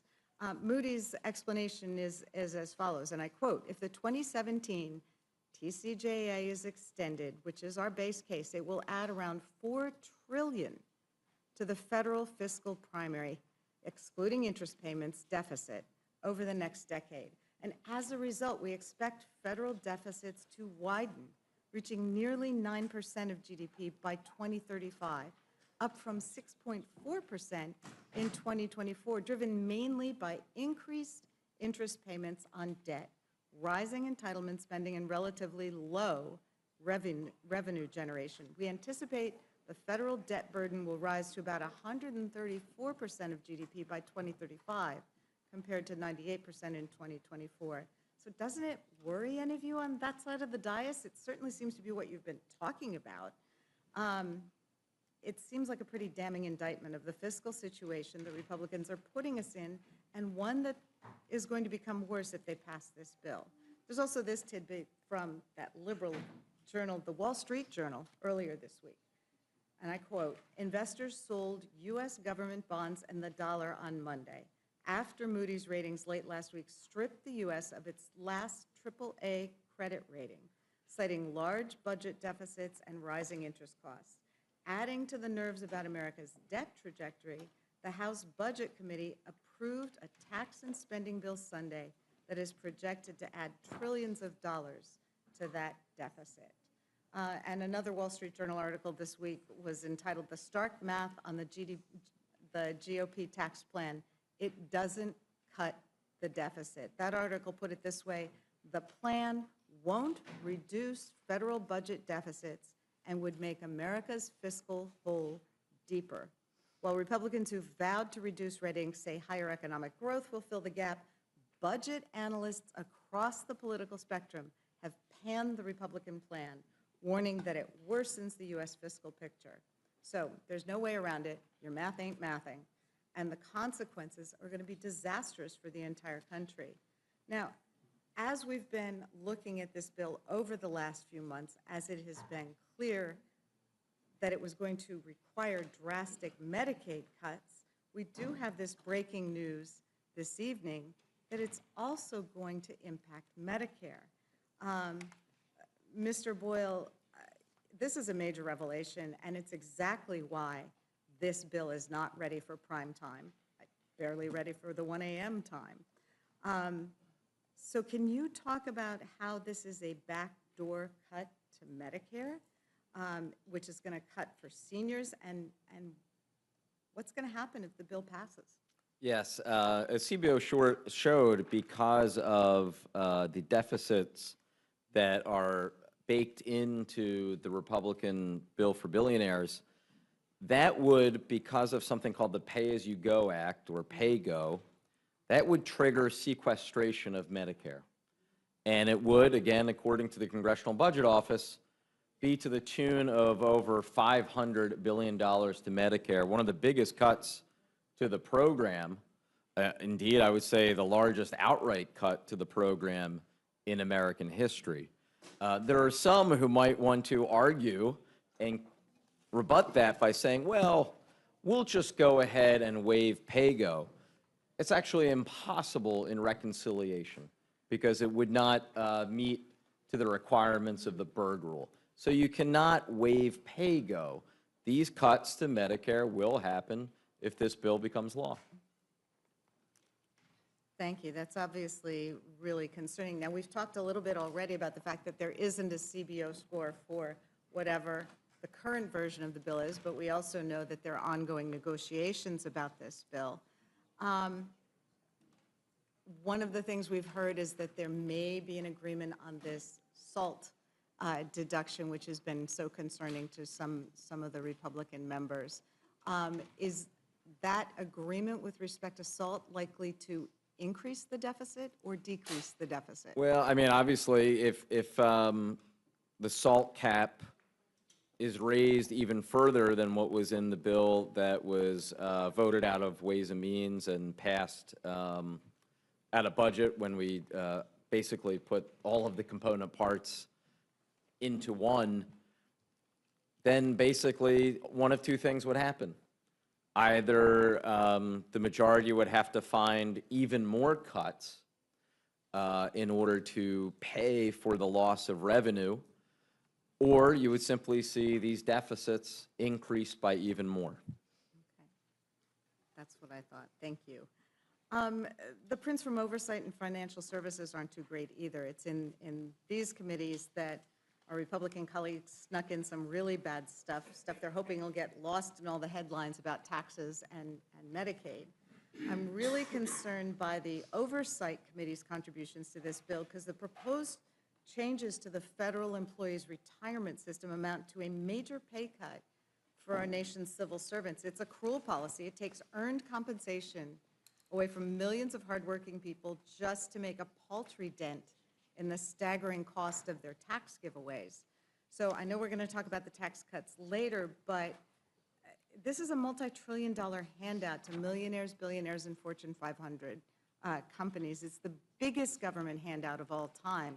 And to shave some dollars off the cost, Republicans are going to cut 13 million people off their health care, and it's going to force a punitive pay cut on federal employees. Mr. Lynch, I think he said 2.4 million employees. These are the public servants who work for you and me and our families and neighbors all across America, and they often do so for less pay than they would receive in the private sector, not because they're dumb, but because they're committed to public service. They give us tomorrow's weather forecast and tell us whether we need to shelter from tornadoes and floods. They prevent crop blight and the spread of dangerous diseases like bird flu. They make sure that the respirators used by coal miners and surgeons actually work. They make sure our food is safe to eat and our water is safe to drink. And these people whose pay is being so casually cut are FBI agents, Coast Guard employees, and doctors and nurses at VA facilities.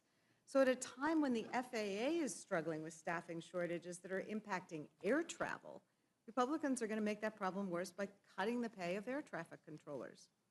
provisions are an unmitigated mess. I'd like to think that we can all agree, no matter the size or shape of the federal government, it should be effective and responsive to the needs of the American people. It should be able to efficiently carry out these core responsibilities, and the provisions in this bill are undermining our ability to do that. So, Mr. Lynch, can you speak to how the oversight provisions in this bill are going to impact federal employees, including those serving in roles that are critical to our national security, our health, and our transportation safety? Absolutely. Thank you for the question.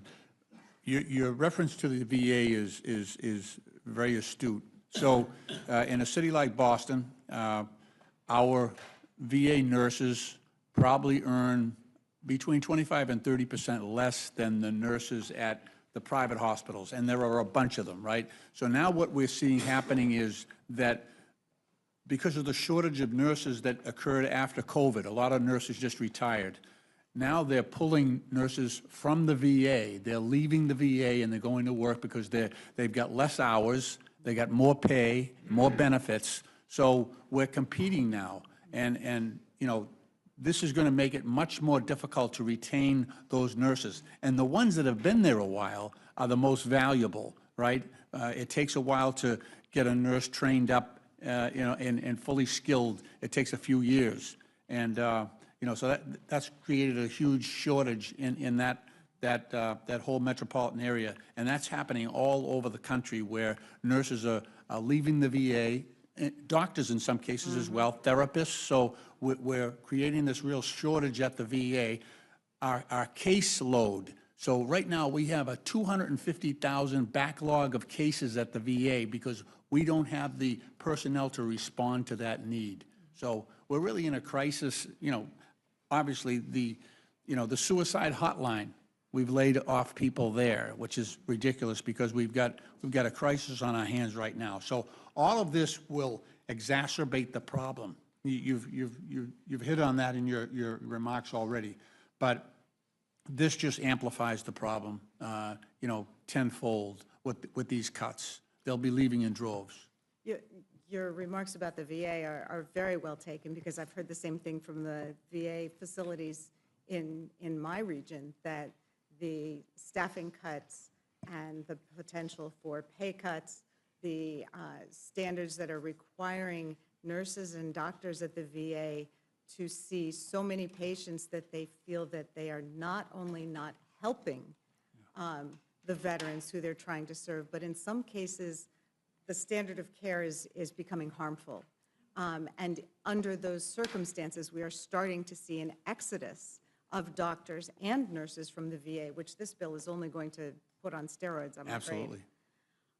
The financial services print, of course, is no better.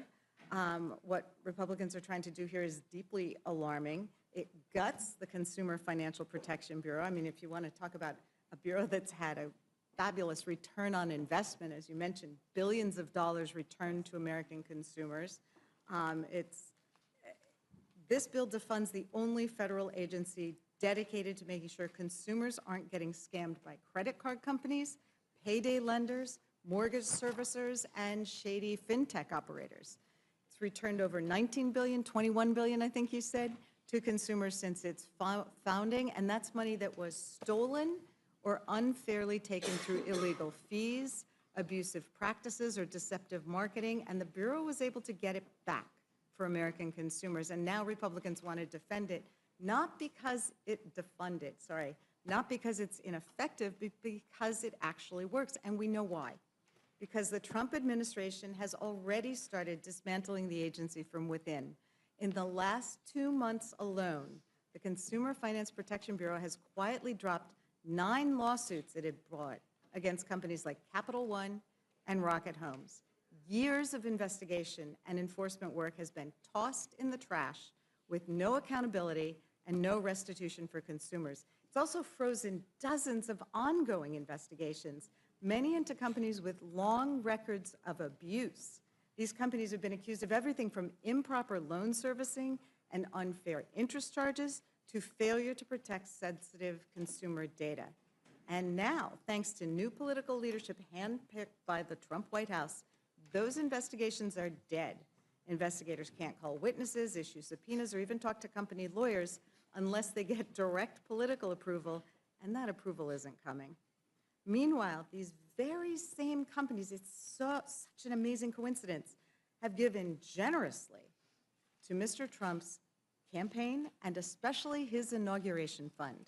Meta, the parent company of Facebook under investigation for allegedly misusing consumer financial data, donated $1 million to the inaugural committee. Greenlight, a fintech company accused of misleading families about debit card access, is backed by a Trump-aligned venture capital firm.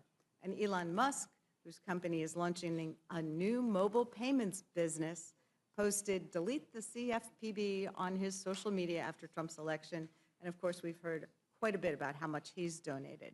So this isn't policy, it's payback. This is what happens when you let billionaires and campaign donors write the rules, and now House Republicans are trying to finish the job by defunding the CFPB entirely. So, Ranking Member Waters, can you speak more about this apparent corruption happening at the CFPB? Well, allow me to say to you, Ms. Scanlon, you aptly described what has been happening with the Consumer Financial Protection Bureau. It is one of the most needed and effective agencies of government that have done everything that you said they've done to assist our consumers. The Consumer Financial Protection Bureau has been hated by the Republicans ever since it came into its existence. They have tried to kill it, and we've been in court all the way to the Supreme Court on several issues, and we keep beating them back. But now, Trump and this administration want to cut them, even though we tried to protect them when we created them by having their financing come directly from the feds rather than going through the Appropriations Committee. And they tried to attack that and other ways by which they thought they could get to the Consumer Financial Protection Bureau. They're finally coming up with ways by which they think they can do that. But the way that we have been in the courts with the Consumer Financial Protection Bureau, they still would be alive after a huge cut. But they would sit there and not be able to do anything. They wouldn't be able to do the investigation. They would not be able to protect those very consumers that the law created them to take care of. And so there are many in this country who fight very hard and are very disgusted with what is happening in an attempt to basically undermine them and get rid of them. This is a terrible thing that this administration is doing. You would think that both Democrats and Republicans would care enough about the consumers that they would protect this one agency that has demonstrated that they can do the work and the investigations to help get rid of fraud and ripoffs, as you have identified. And so this is what we should be fighting. I'm going to continue to fight. Like I said, I was there at the Consumer Financial Protection Bureau, and we're all worried so very much about what is going to happen if, in fact, the administration has its way. And again, you have correctly identified it and talked about it in ways that everybody should understand. It's really stunning that an agency that has been this successful in protecting American consumers is being zeroed out, when the only folks who are going to benefit are going to be large corporations and folks who are taking advantage of Americans. And apparently we don't, but I would hope that we would have bipartisan agreement that an agency like that should remain in place. I'll yield back. Thank you, Ms. Scanlon. Mr. Jack, you're recognized. Thank you, Madam Chairwoman. And Chairman Comer, given that I serve on the Oversight and Government Reform Committee, I will focus my line of questioning on you. And I'll just note from the outset, too, that you've done an incredible job with your leadership with the committee. You do a great job for your district, for the Commonwealth of Kentucky, and our country. You referenced this in your opening testimony, but could you just clarify for the committee your legislative jurisdiction over mandatory spending? It's pretty narrow, is it not? You're exactly right. Let me say, you're a good member of the Oversight Committee, Mr. Jack. We're glad to have you on there. But our jurisdiction was very limited to mandatory spending. All we had that would fall in the legislative jurisdiction would have been the federal employee benefits. Fair enough. And it's my understanding that federal employees get a hybrid pension that consists of both a 401k type defined contribution plan known as Thrift Savings Plan, or TSP, and a defined benefit annuity known as the Federal Employees Retirement System, or FERS. How do these benefits contrast with those offered in the private sector? Yeah, you're right. The private sector employers have shifted away from defined benefits towards defined contribution retirement benefit programs in recent years, and unlike what's provided in federal service, few private sector employers actually maintain both such benefits for retirees. In fact, a recent Department of Labor report indicates that only 15% of private sector civilian workforce had access to both defined benefit and defined contribution plans. And a question many of my constituents ask is, do taxpayers fund pensions for federal employees that are generally more generous than the ones they themselves receive? And are there any credible recent studies on that? Yes, according to a 2024 CBO report that I requested, CBO found that in 2022, federal employee benefits cost about $31 per hour worked and $22 per hour worked for private sector employees. Thus, benefits for federal workers cost 43% more per hour worked on average than benefits for private sector employer or private sector workers. Fair enough. One thing that you've mentioned in your testimony, and I've heard you speak over and over about, more than 2 million federal retired employees currently receive federal pension benefits costing more than $100 billion annually, with taxpayers shouldering most of the expense. I just want to repeat that for the committee. 2 million federal retired employees that currently receive over $100 billion in benefits from taxpayers combined together. And just to be abundantly clear to those who spread disinformation, the changes your committee print makes to the federal retirement system do not affect the benefits of those retired employees. Is that a fair statement? That is 100% correct. That is opposite of what some of the Democrats in Congress have been saying. It does not affect those. The benefits of those are already retired are not impacted, and the change we make to the FERS benefits, the supplemental retirement benefits, takes effect for those retiring after 2027, so that's a 2-year delay. Exactly. And just to clarify, for those future employees, people that may not be hired for years from now, I think they're given a choice when they're hired. Right. It changes in that aspect, but for those retired, it does not. But could you just walk us through what happens as it relates to those who may be hired in the future? Yeah, in the future, they're going to have a choice. They can be an at-will employee, or they can be the traditional government employee that Mr. McGovern cherishes. And if they're an at-will employee, they would receive a higher benefit. If they want to be a traditional employee that's protected with the very generous federal employee personnel laws that are on the books, then they can do that. So I think this is our proposal saves billions of dollars, and I think it gives federal workers a choice. Well, one thing I want to focus on as well is, my district, I'm just south of the Atlanta airport. I represent an enormous amount of air traffic controllers and heard a lot from the air traffic controllers throughout this entire process, and would just love for you to walk the committee through how air traffic controllers are treated as it relates to some of these changes. I know we worked at great lengths to ensure that we're recruiting the best, enabling the best system for air traffic controllers to thrive so we can keep a statement that was stated by a Democrat on the Rules Committee earlier. The air traffic controllers are exempted from any changes in this bill. That's in print, so that needs to be clarified. They're completely exempted from any changes. And law enforcement officers, federal firefighters. That's right. Border Patrol. Wonderful. And as it relates to Border Patrol, just a helpful point as I round out my time.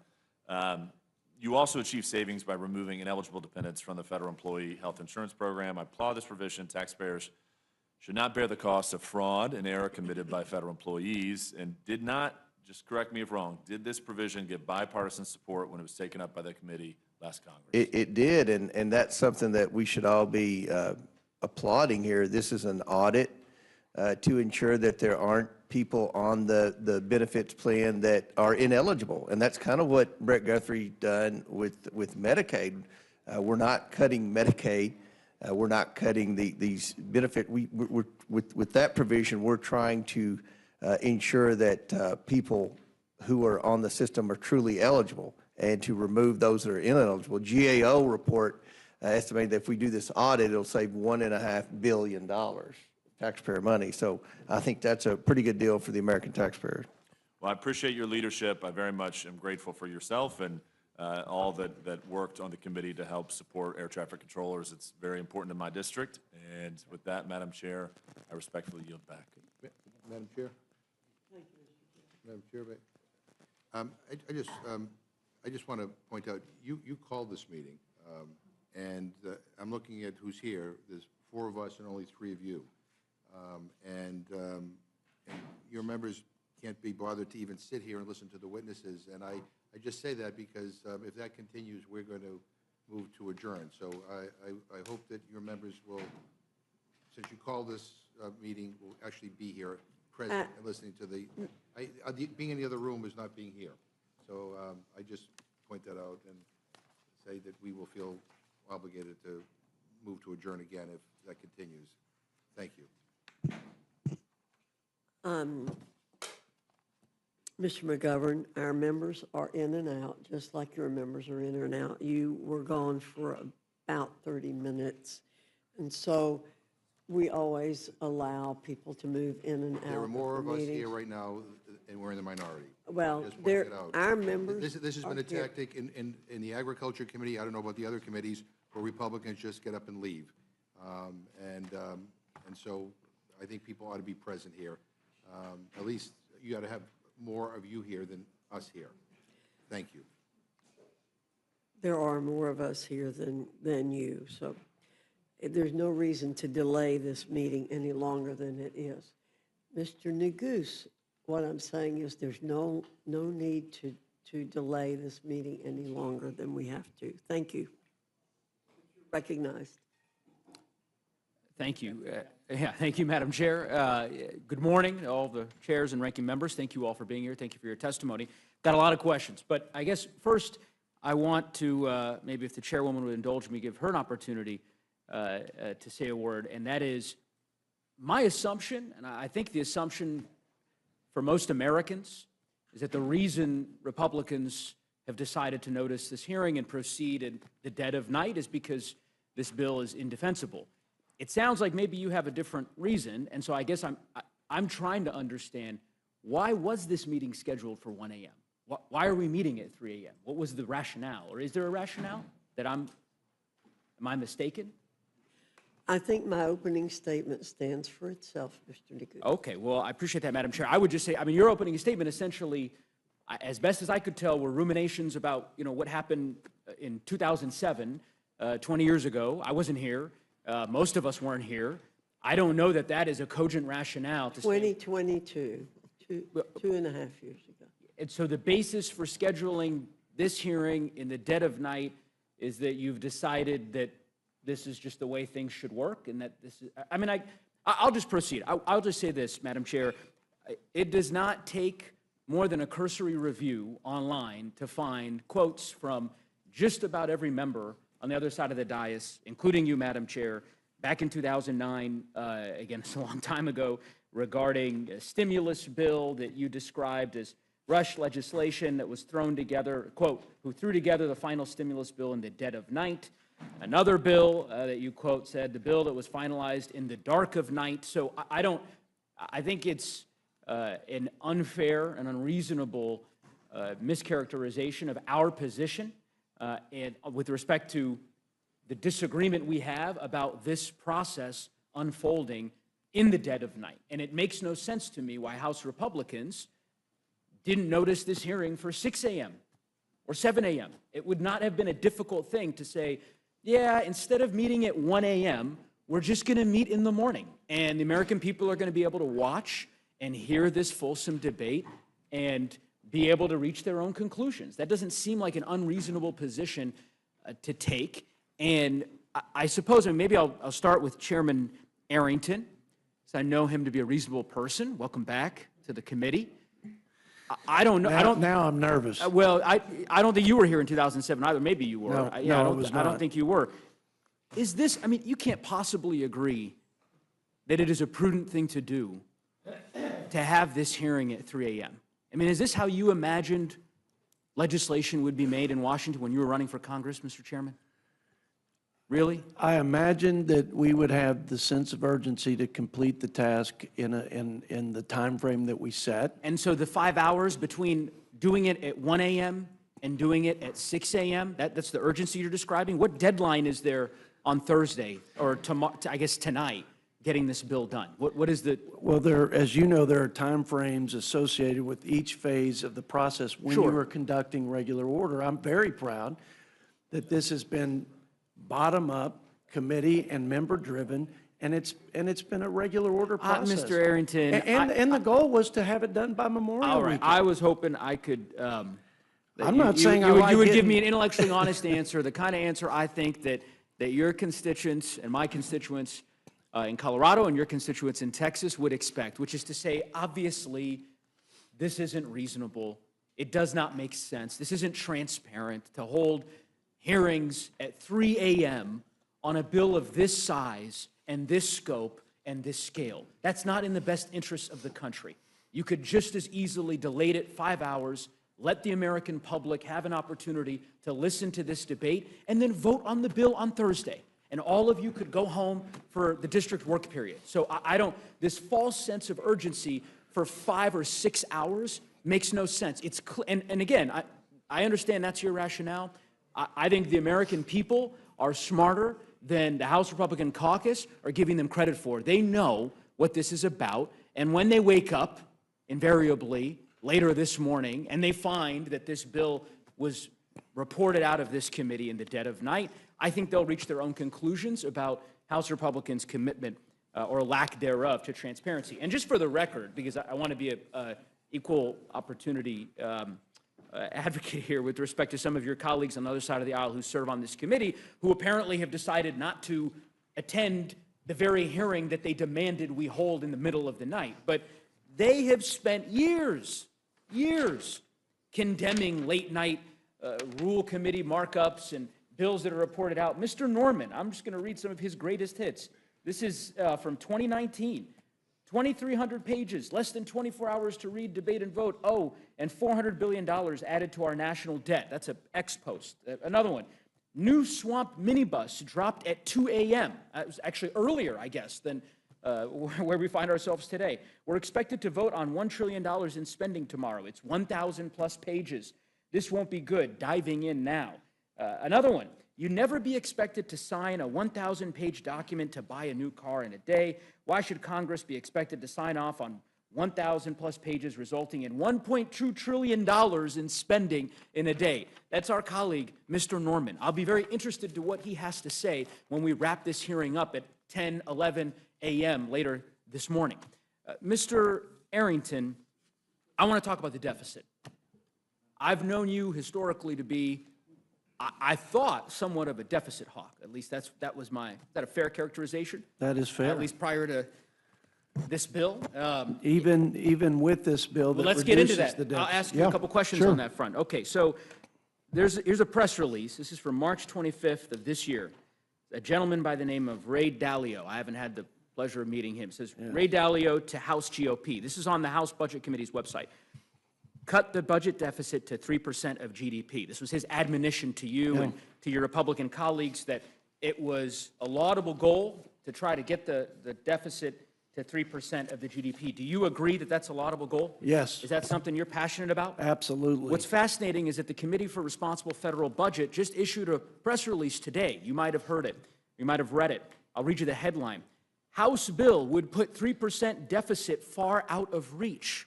So this goal that you have, that you seem to be particularly passionate about, is one that is not embedded in this bill that you're asking your colleagues to support, according to the Committee for a Responsible Federal Budget. You're familiar with that organization? I am. And I think they've featured you at different times. I think they've applauded you, if I'm not mistaken, in the past. They're good people, and good people can disagree. Let me read to you what these good people have said about your bill. They have said, and I'll quote, "Unfortunately, the House Reconciliation Bill, the One Big Beautiful Bill Act, would increase deficits significantly. The House Reconciliation Bill would put the 3% deficit target further out of reach." These are your allies. I mean, these are people who are fighting for a responsible federal budget, who've been imploring the Congress to take deficits seriously.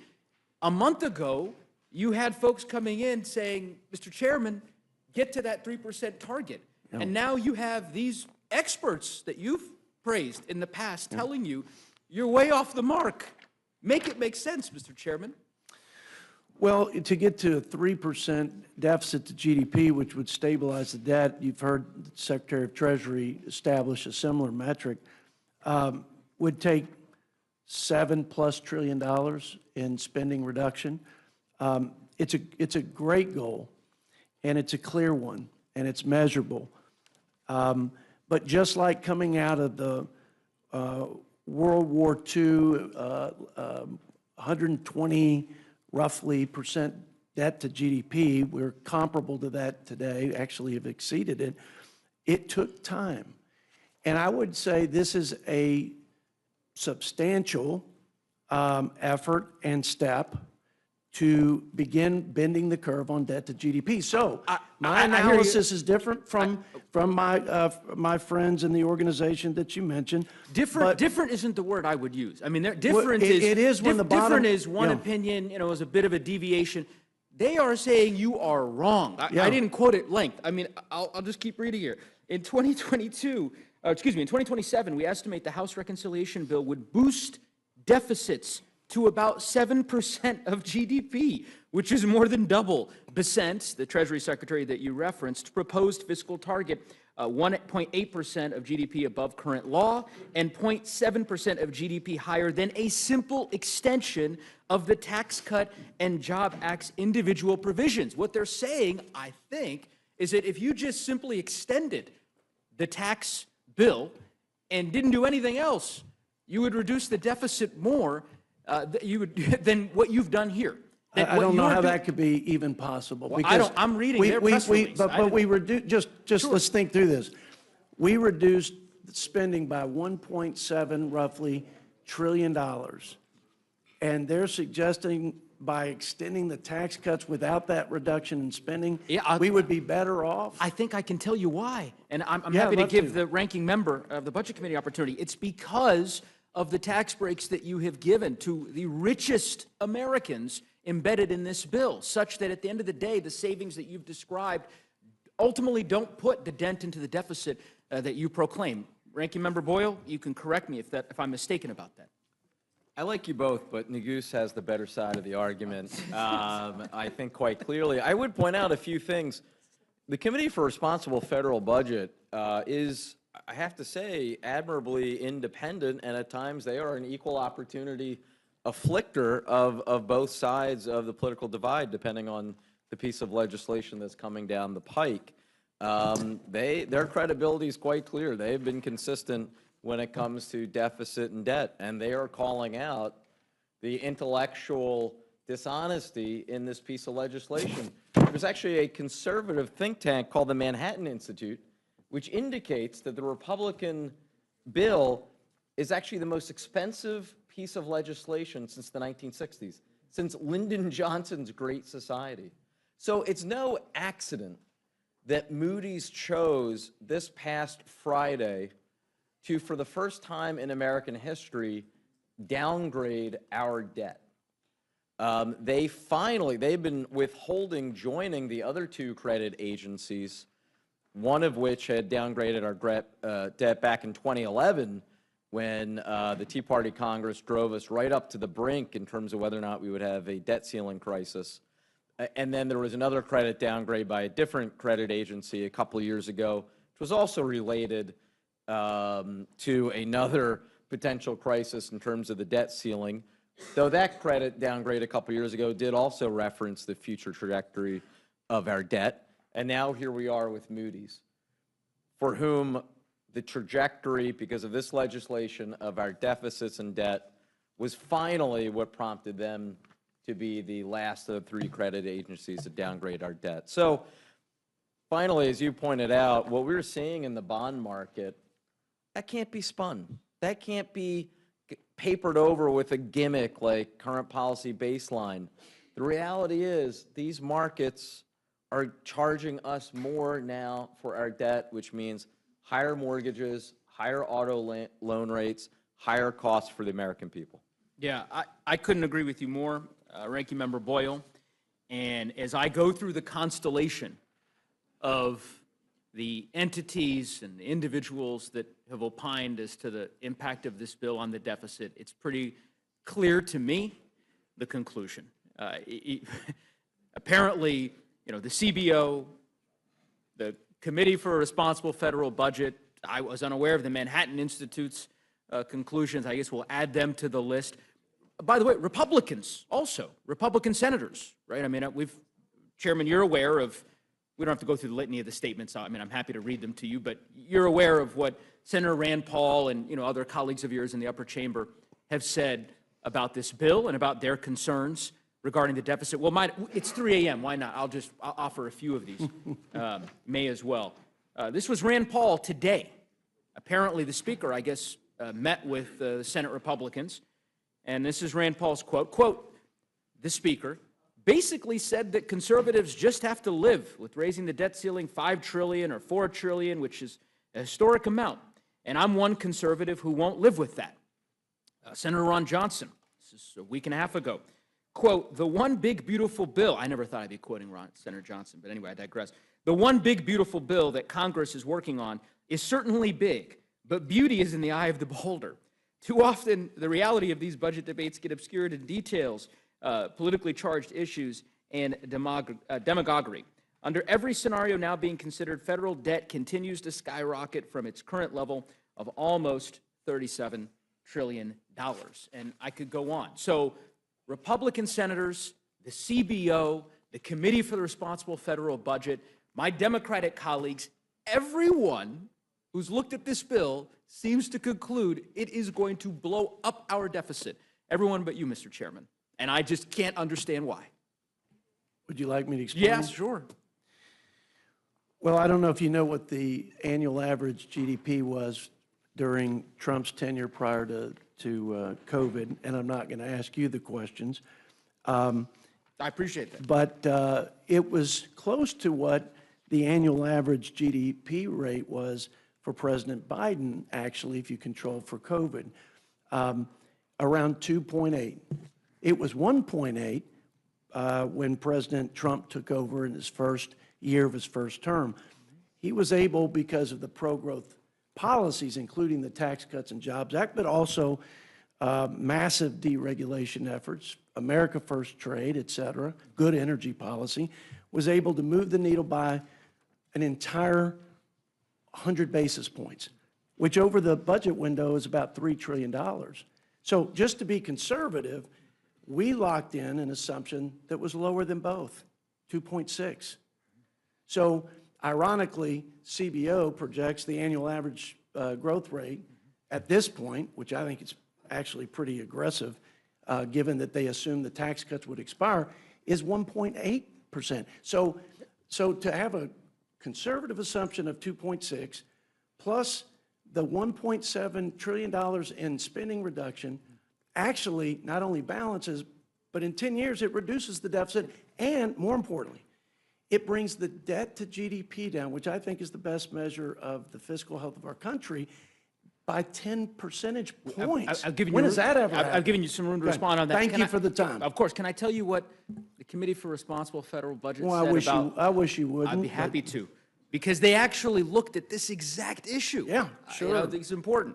And they said, and I'll quote, most analyses have found that the House bill, that the House bill would have either a modest positive or modest negative effect on output and would not meaningfully change the annual growth rate. Yet even with the concurrent budget resolution's assumptions of 2.6%, the very percent that you just identified, average real annual growth, which is quite optimistic in the near term and highly unrealistic over a decade, deficits would remain well above the 3% target. Mr. Chairman, look, I get it. It's one source, but- we've been through Yeah. this routine previously. I know Yes. when you testified in front of the committee before. I recognize you're here selling a product that I honestly don't think that you agree with, but I understand the assignment, and so I will just simply tell you, I don't think that this bill is in the best interest of the fiscal health of our country, and there's a reason why virtually every expert has reached the same conclusion. I want to ask some questions of Chairman Hill, if he might indulge me. So can you just describe to us, Chairman Hill, the impetus behind the Public Company Accounting Oversight Board? Public Company Oversight Board, what we've done is we've transferred. No, not what you've done recently. I'm asking, why do we have it? How was it created? It was created during the crisis around the failure of Enron. That's right? So it's in the wake of Enron, in the wake of WorldCom, in the And there wake was of... an assertion by the Congress at that time that all public accounting firms needed an independent regulatory body. Correct. And that assertion, you probably are aware, was supported by an overwhelming majority of the Congress. It was. You know how many... And so we're continuing that I know. oversight of public... Do you know how many members of Congress voted for that bill to create the Public Accounting Oversight Board? The vast, vast majority. Very few people voted no. 431. Yeah. 431, signed into law by President Bush, right? And you all have chosen to eliminate it, right? Not true. You're not eliminating it.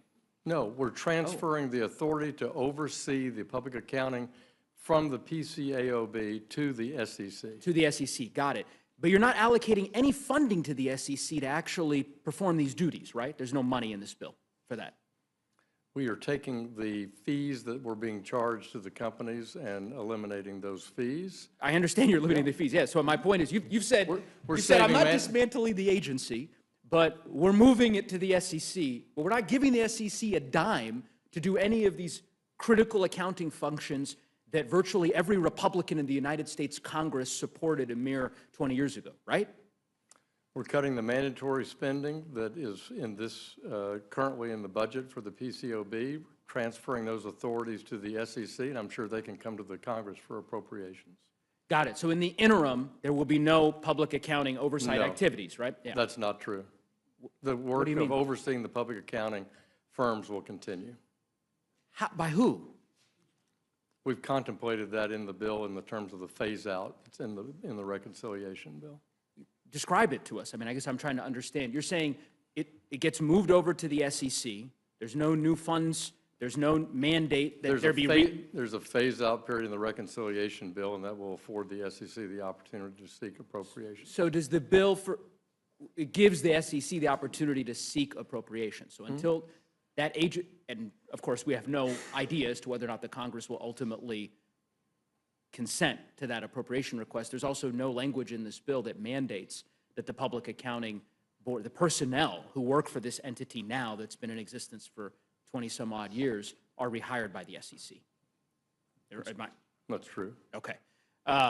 This is coupled with, obviously, we've gone to great length, and Ranking Member articulated well the cuts to the CFPB, and I know you don't contest that, the 70% cut, obviously, to the Consumer Financial Protection Bureau. We're taking the cap of the amount of money the CFPB can request from the Fed from 12% to 5%. It's not being cut, as the gentleman from Pennsylvania asserted, to zero. It's also not the only agency that does consumer compliance in the financial services sector. I understand your rationale with respect to that secondary part, but I just want to zero in here on the financial piece, because I guess my read of the bill was that it will significantly reduce the funds that are available for the CFPB to be able to perform the duties that it's responsible for executing under The federal law. CFPB is often lost in federal court time and time again for exceeding its authority, proposing regulations that are not statutorily approved, proposing new functions that are not statutorily approved by Congress. And we believe that the money that is in the 5% cap is adequate for them to do their compliance responsibilities under the Act. Yeah, again, I got your question. I hear your rationale for opposing the CFPB. I was just trying to get a better sense I of didn't say that. I said we think this is the adequate that's funding. adequate for them to perform the function, but that it is a significant reduction in the resources that they have. And I understand. In FY 2019, it was exactly around $250 million. This year in FY 25, they're proposing $800 million in spending. And yet, in our view, the spending is adequate to be at $250 million, looking at their own analysis of their own personnel compared from when it was at its full initial operating phase in 2012 and comparing it to today. We believe it's adequate. Okay. Financial Stability Oversight Council, reducing funding by 90%. No. No? What we've done is the fees that are the budget for the Financial Stability Oversight Council, which is supported by bipartisan members in the Congress. Right. We're simply saying that it's the actual expenses. So the Office of Financial Research, where that revenue takes place, we've looked at the 3 years average use to support the FSOC's operation. We've capped it at that 3-year average level for the actual functioning expenses of FSOC. We're not eliminating FSOC. We're not eliminating the funding for FSOC. I want to give the ranking member an opportunity to respond, and perhaps she can clarify if I'm misunderstanding the nature of the way in which FSOC's funding will be implicated. So I'd like to have that clarified.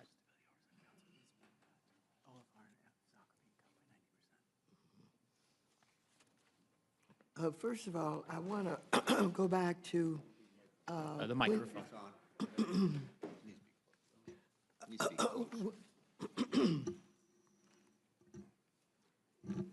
I want to say a word about the PCOB that is being transferred. You talked about the fact that the PCAOB was being transferred to the SEC. And you wanted to know whether or not there were any funds that followed that. And the answer by Chairman Hill was that they could come and ask for more money. But it is really a lot more serious than simply whether or not they have the money. They had a hard time getting an agreement with the Chinese that are in our financial markets. But under the Biden administration, they were able to work out an agreement with the Chinese that was very, very important. Now, that agreement does not extend to the SEC. And so that means that the SEC, the auditors won't be able, perhaps, to deal with China, Germany, and a lot of the other places. So this is very, very serious, and I just wanted to say that. Next, you were talking about the council. FSOC. About why it is so important and what is happening to it. Well, the council is very important because we are at a time when all of these crazy tariffs are being initiated by the President of the United States of America, and we have rising inflation also. This means that the cost of loans are going to be much more expensive. I want you to know that investors around the world are freaking out, unsettled about what is happening. And so what you have is not only the unsettlement, but the uncertainty that is being created by these tariffs. And we haven't talked a lot about tariffs here tonight. And the president is given all these excuses why he wakes up in the morning and decides that he's going to change the amount of the tariffs. And he said that the reason that we're having all these tariffs is they aren't paying their fair share, and he's going to use the new money that he's going to collect for manufacturing, et cetera, et cetera. He's going to do all of that. However, I want you to know that these tariffs are being placed on bananas and coffee, and that has nothing to do with what he's saying he's going to use the money for. So the council is so very important as we take a look at what needs to be known with this crisis that's being created and how the federal government could get involved much sooner than what happened in 2008. And so we need it. If you just take a look at what happened with AIG, which is one of the biggest problems that had to be corrected, they got in charge of that, and they were able to not only give new oversight, but it was restructured and it was no longer a threat. So it's very important to have the council and the research that goes along with it.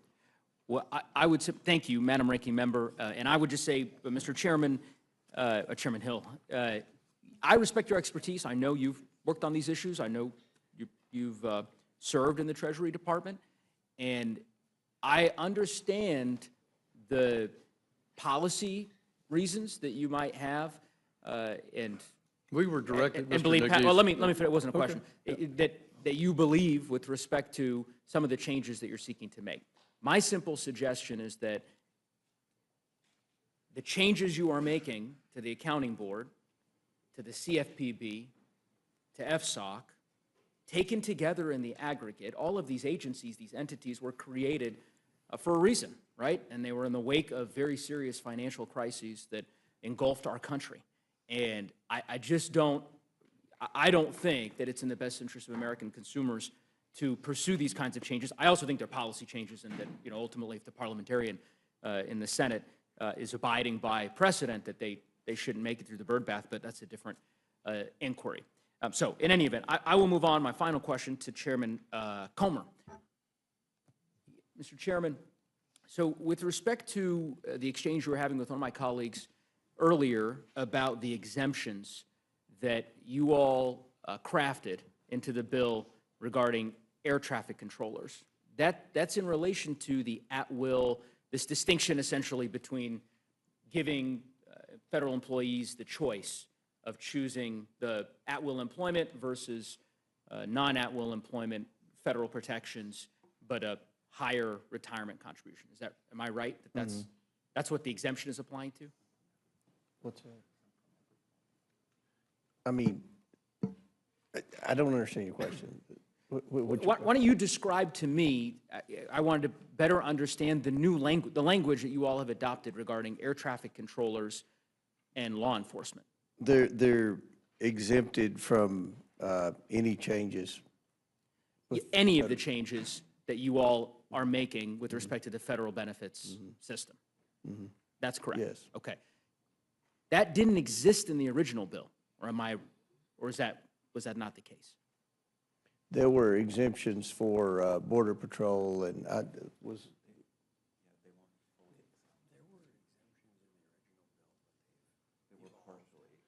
yeah, they were, I guess you could say, partially exempt. Yeah, and that's the genesis of my question was, okay. I'm really drilling down on, and your staff director, I think can probably attest to this issue around the provision that I would say compels, you would say offers federal employees this choice to choose at-will employment and a higher contribution for their retirement benefits, right, or to stay within the federal protected system and have to pay a higher contribution on their end.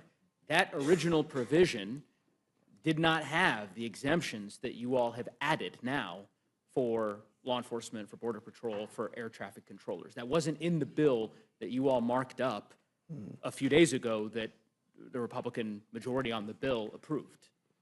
Or am I wrong about that? That's correct. Okay.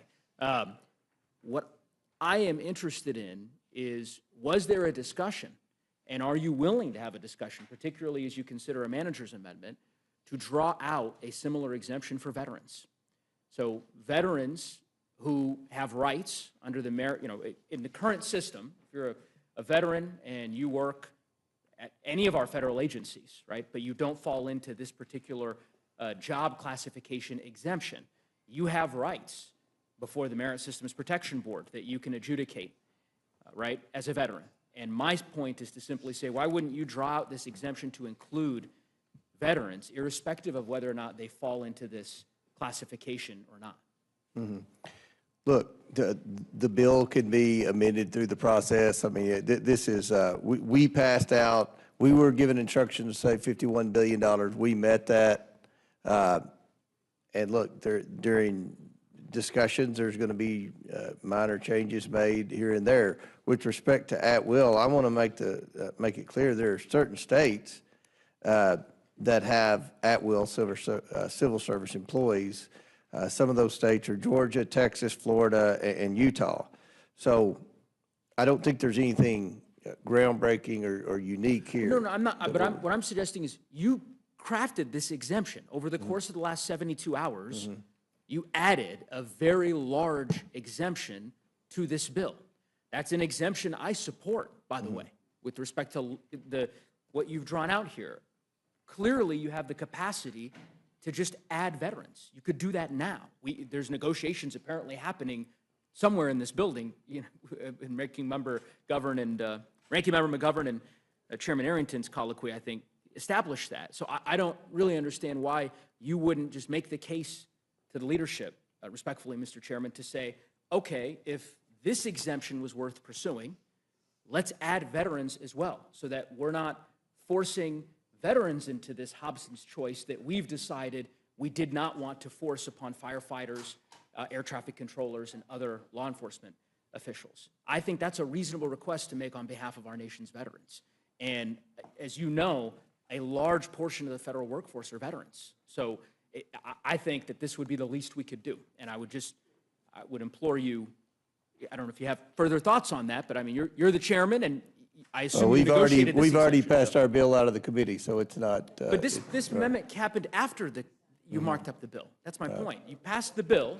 It included no exemptions for police officers, for firefighters, for border patrol. It was a limited exemption, as your staff director noted.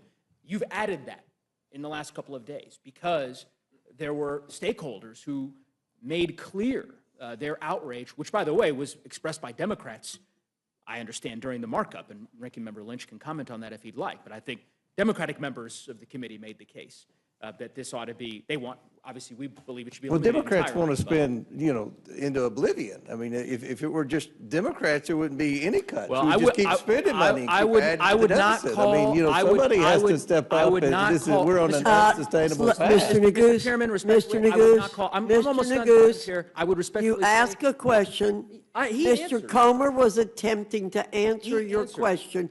Okay. You know, Mr. Neguse, there is no prize here for talking the longest. Well, And Madam Chair, so, I had intended to finish, but I've got about 7 more questions. I guess I'll proceed with Mr. Comer. Mr. Comer, go ahead and finish your question, or your answer, sorry. Look, I've stated the obvious. We are trying to do the best we can to be fiscally responsible. It's no fun when you have to make cuts.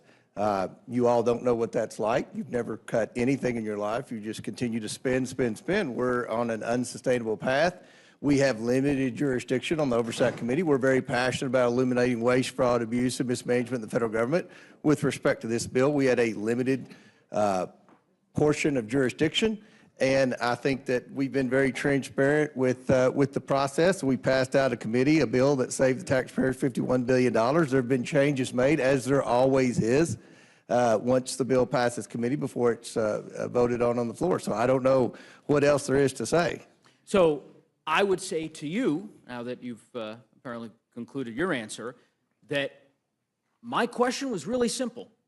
Really simple. I wasn't asking you to draw out exemptions for this category of folks and other categories of folks. It was very simple. A simple question, which was, are you willing to consider carving out an exemption for our nation's veterans in the same way that you drew out an exemption after the committee marked up this bill? I don't think that's spending into oblivion to say that our nation's veterans should be exempted in the same way that our law enforcement and border patrol agents and air traffic controllers. I don't think that's an unreasonable request. Ranking Member Lynch, do you think that's an unreasonable request? No, as a matter of fact, one of the amendments I have is to exempt them from the change in the calculation going from the high 3 to high five. We would maintain the veterans at at the high three, and just you to know, be clear, and they the could cost do of that right now. They could, and the cost, and they've done it, as you pointed out, they've done it for a narrow subset of employees, and that, you know, the high three instead of the high five was about $16,500 per employee over 20 years of retirement. Not a huge sum of money, but definitely appropriate, given that a veteran must have served honorably and discharged honorably for them to be eligible for these benefits. Yeah, well, I couldn't agree more, Mr. Lynch. And again, Republicans are negotiating right now as we speak on SALT deductions and tax credits and any host of issues that members of your caucus have. And I would think that the least they could do is entertain, or at least not treat it so gingerly that the response of, oh, it's spending into oblivion because we have a simple request. It was the only question that I asked you, Mr. Comer, and so I'm taken aback by your answer. But anyway, I will yield back the balance of my time. I thank the ranking members and the chairs for being here. Thank you, Mr. Neguse. Ms. Houchin, you're recognized. Thank you, Madam Chair, and thank you to all of our witnesses for being here this evening, and particularly to our committee chairs for their hard work on this reconciliation bill. Many hours have gone into this, many hours of debate outside of tonight in broad daylight have gone on this bill. I want to make a few points before I get into questions, and that is in response to a few of the things that have been said by my colleagues on the other side of the aisle.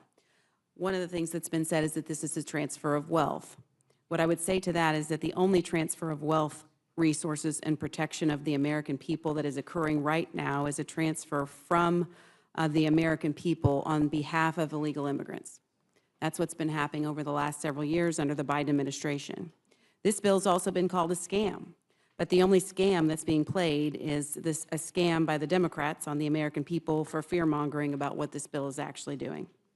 Once again, and I'm going to go to my former chair, my former committee of financial services, and go to Chairman Hill on questions about the CFPB. We've heard a lot about the CFPB here this evening. And the thing that I think strikes me most about the CFPB's creation is that only in Washington would we create a federal bureaucracy to fix something that we broke. And I'd like to just submit for the record, Madam Chair, an article by the American Enterprise Institute, October 30th, 2017, A Crisis Caused by Housing Policies, Not Lack of Regulation. Thank you. Because we have the CFPB as a result of a reaction to the banking crisis of 2008, which was driven by housing policies, not by any lack of regulation. And now we've got the CFPB that we live with, and as Chairman Hill, you noted that their budget has been expanding. Notably, their budget expanded during the Obama years and declined during the first Trump administration and expanded again during the Biden years, now to $823 million in fiscal year 25, direct from the Treasury, transfer without having any oversight by the Congress. So we've heard that consumers are going to be left without any protection if we get rid of the CFPB, or if we decrease their funding to roughly the $250 million that we've set in this budget.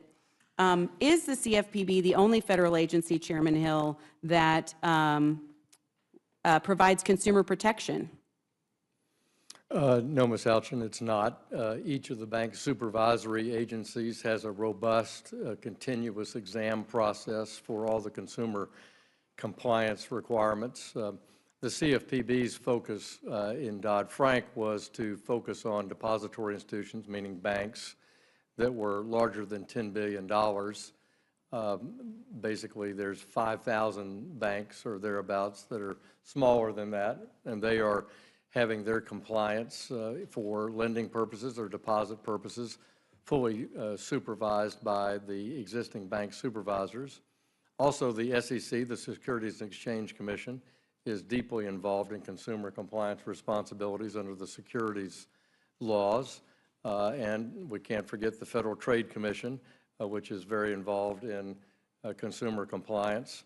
And those are the principal federal agencies for consumer credit, consumer deposit issues, both for banks and non-banks. And then we cannot forget that the states also regulate non-bank consumer finance, and the state's attorney generals enforce those laws. So there's no lack of oversight and consumer protection in the financial services space, and therefore, that's why, in my judgment, since we're here talking about a reconciliation bill, that the Consumer Financial Protection Bureau can complete its statutory tasks under Dodd-Frank with the 5% cap of the Federal Reserve funding. And the two other changes that we made there was simply saying that their civil penalty fund, where they charge wrongdoing and collect funds for the benefit of victims.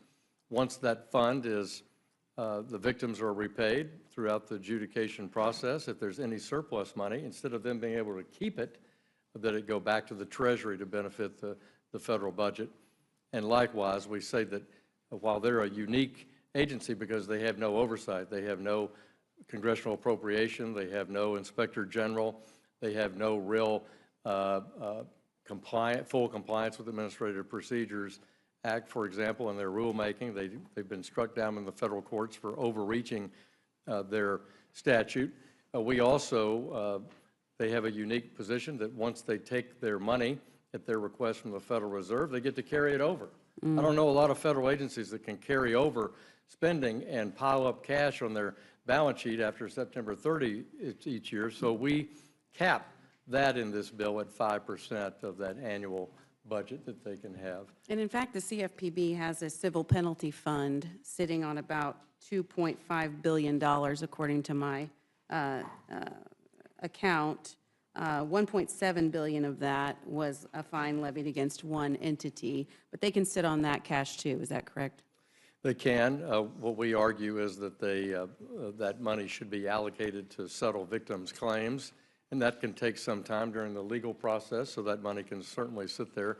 But the money that's not dedicated to paying a victim claim should be returned to the Treasury. So you mentioned the FTC. I'm glad you mentioned that because the motto of the Federal Trade Commission is protecting American consumers. In fact, the United States has 12 separate federal financial regulators and state regulators for securities, banking, and insurance. And it is duplicative that we do have the CFPB. We certainly don't need to be funding the CFPB at the extent that we do, because as you mentioned, not only do we have states' attorneys general who are also protecting consumers, but we also have plaintiffs' lawyers who can take class action suits as well.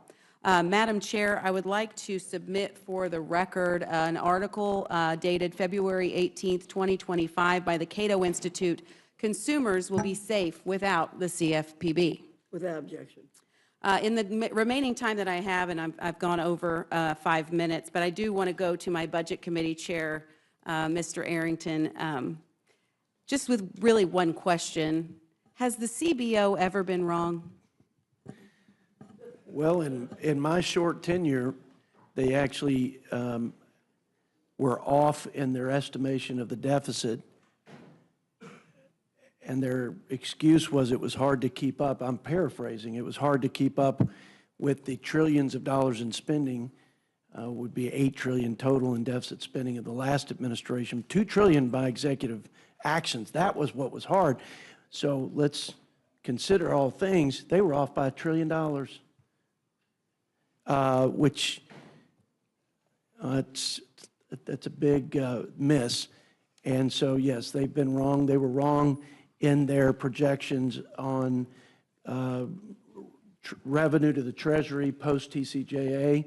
We had record revenue, record corporate revenue. So they are wrong often, and sometimes they're wrong in an order of magnitude, in one case by $1 trillion. And if I'm not mistaken, sorry, I went on to a second question, and I'm going to be wrapping up. They underestimated the cost of the IRA, and they underestimated the benefits of Trump's Tax Cuts and Jobs Act. Is that correct? Along with underestimating the cost of Obamacare and a whole list of other things, but that is correct. I will say that JCT was the initial scorekeeper or administered the score for the IRA tax credits, green energy tax subsidies, and they were off by almost 4 times. Yeah. The actual cost. So all this conversation about how reliant we should be on CBO scores to tell us what, the cost of what we're doing is going to be, CBO has not been all that reliable, and as history has shown. Is that correct? That's correct, and if I may, Ms. Houchin, I'd say the best predictor of the future is past performance, and what we tried to do is be conservative about a growth assumption at 2.6, which was under the annual average of both President Trump and President Biden. I thought that was the responsible thing to do, which forced us as a conference to put these gentlemen in the position, among other authorizing chairmen, to dig deep on rooting out waste in this, the people's government. I'm very proud that in the end, it's reducing the deficit by about $175 billion. We need to do more. We need to rinse and repeat future reconciliation bills. But the debt to GDP going down by 10 percentage points is, in this environment, and over the last couple of decades, is just probably unfathomable, but we've achieved it. I'm convinced we will achieve it and then some, because we're not adding tariff revenue. We're not adding other things that I believe will happen because of the iron will of this president on that front, if not on others. So thank you. Thank you so much to the witnesses for your long hours of testimony. I yield back.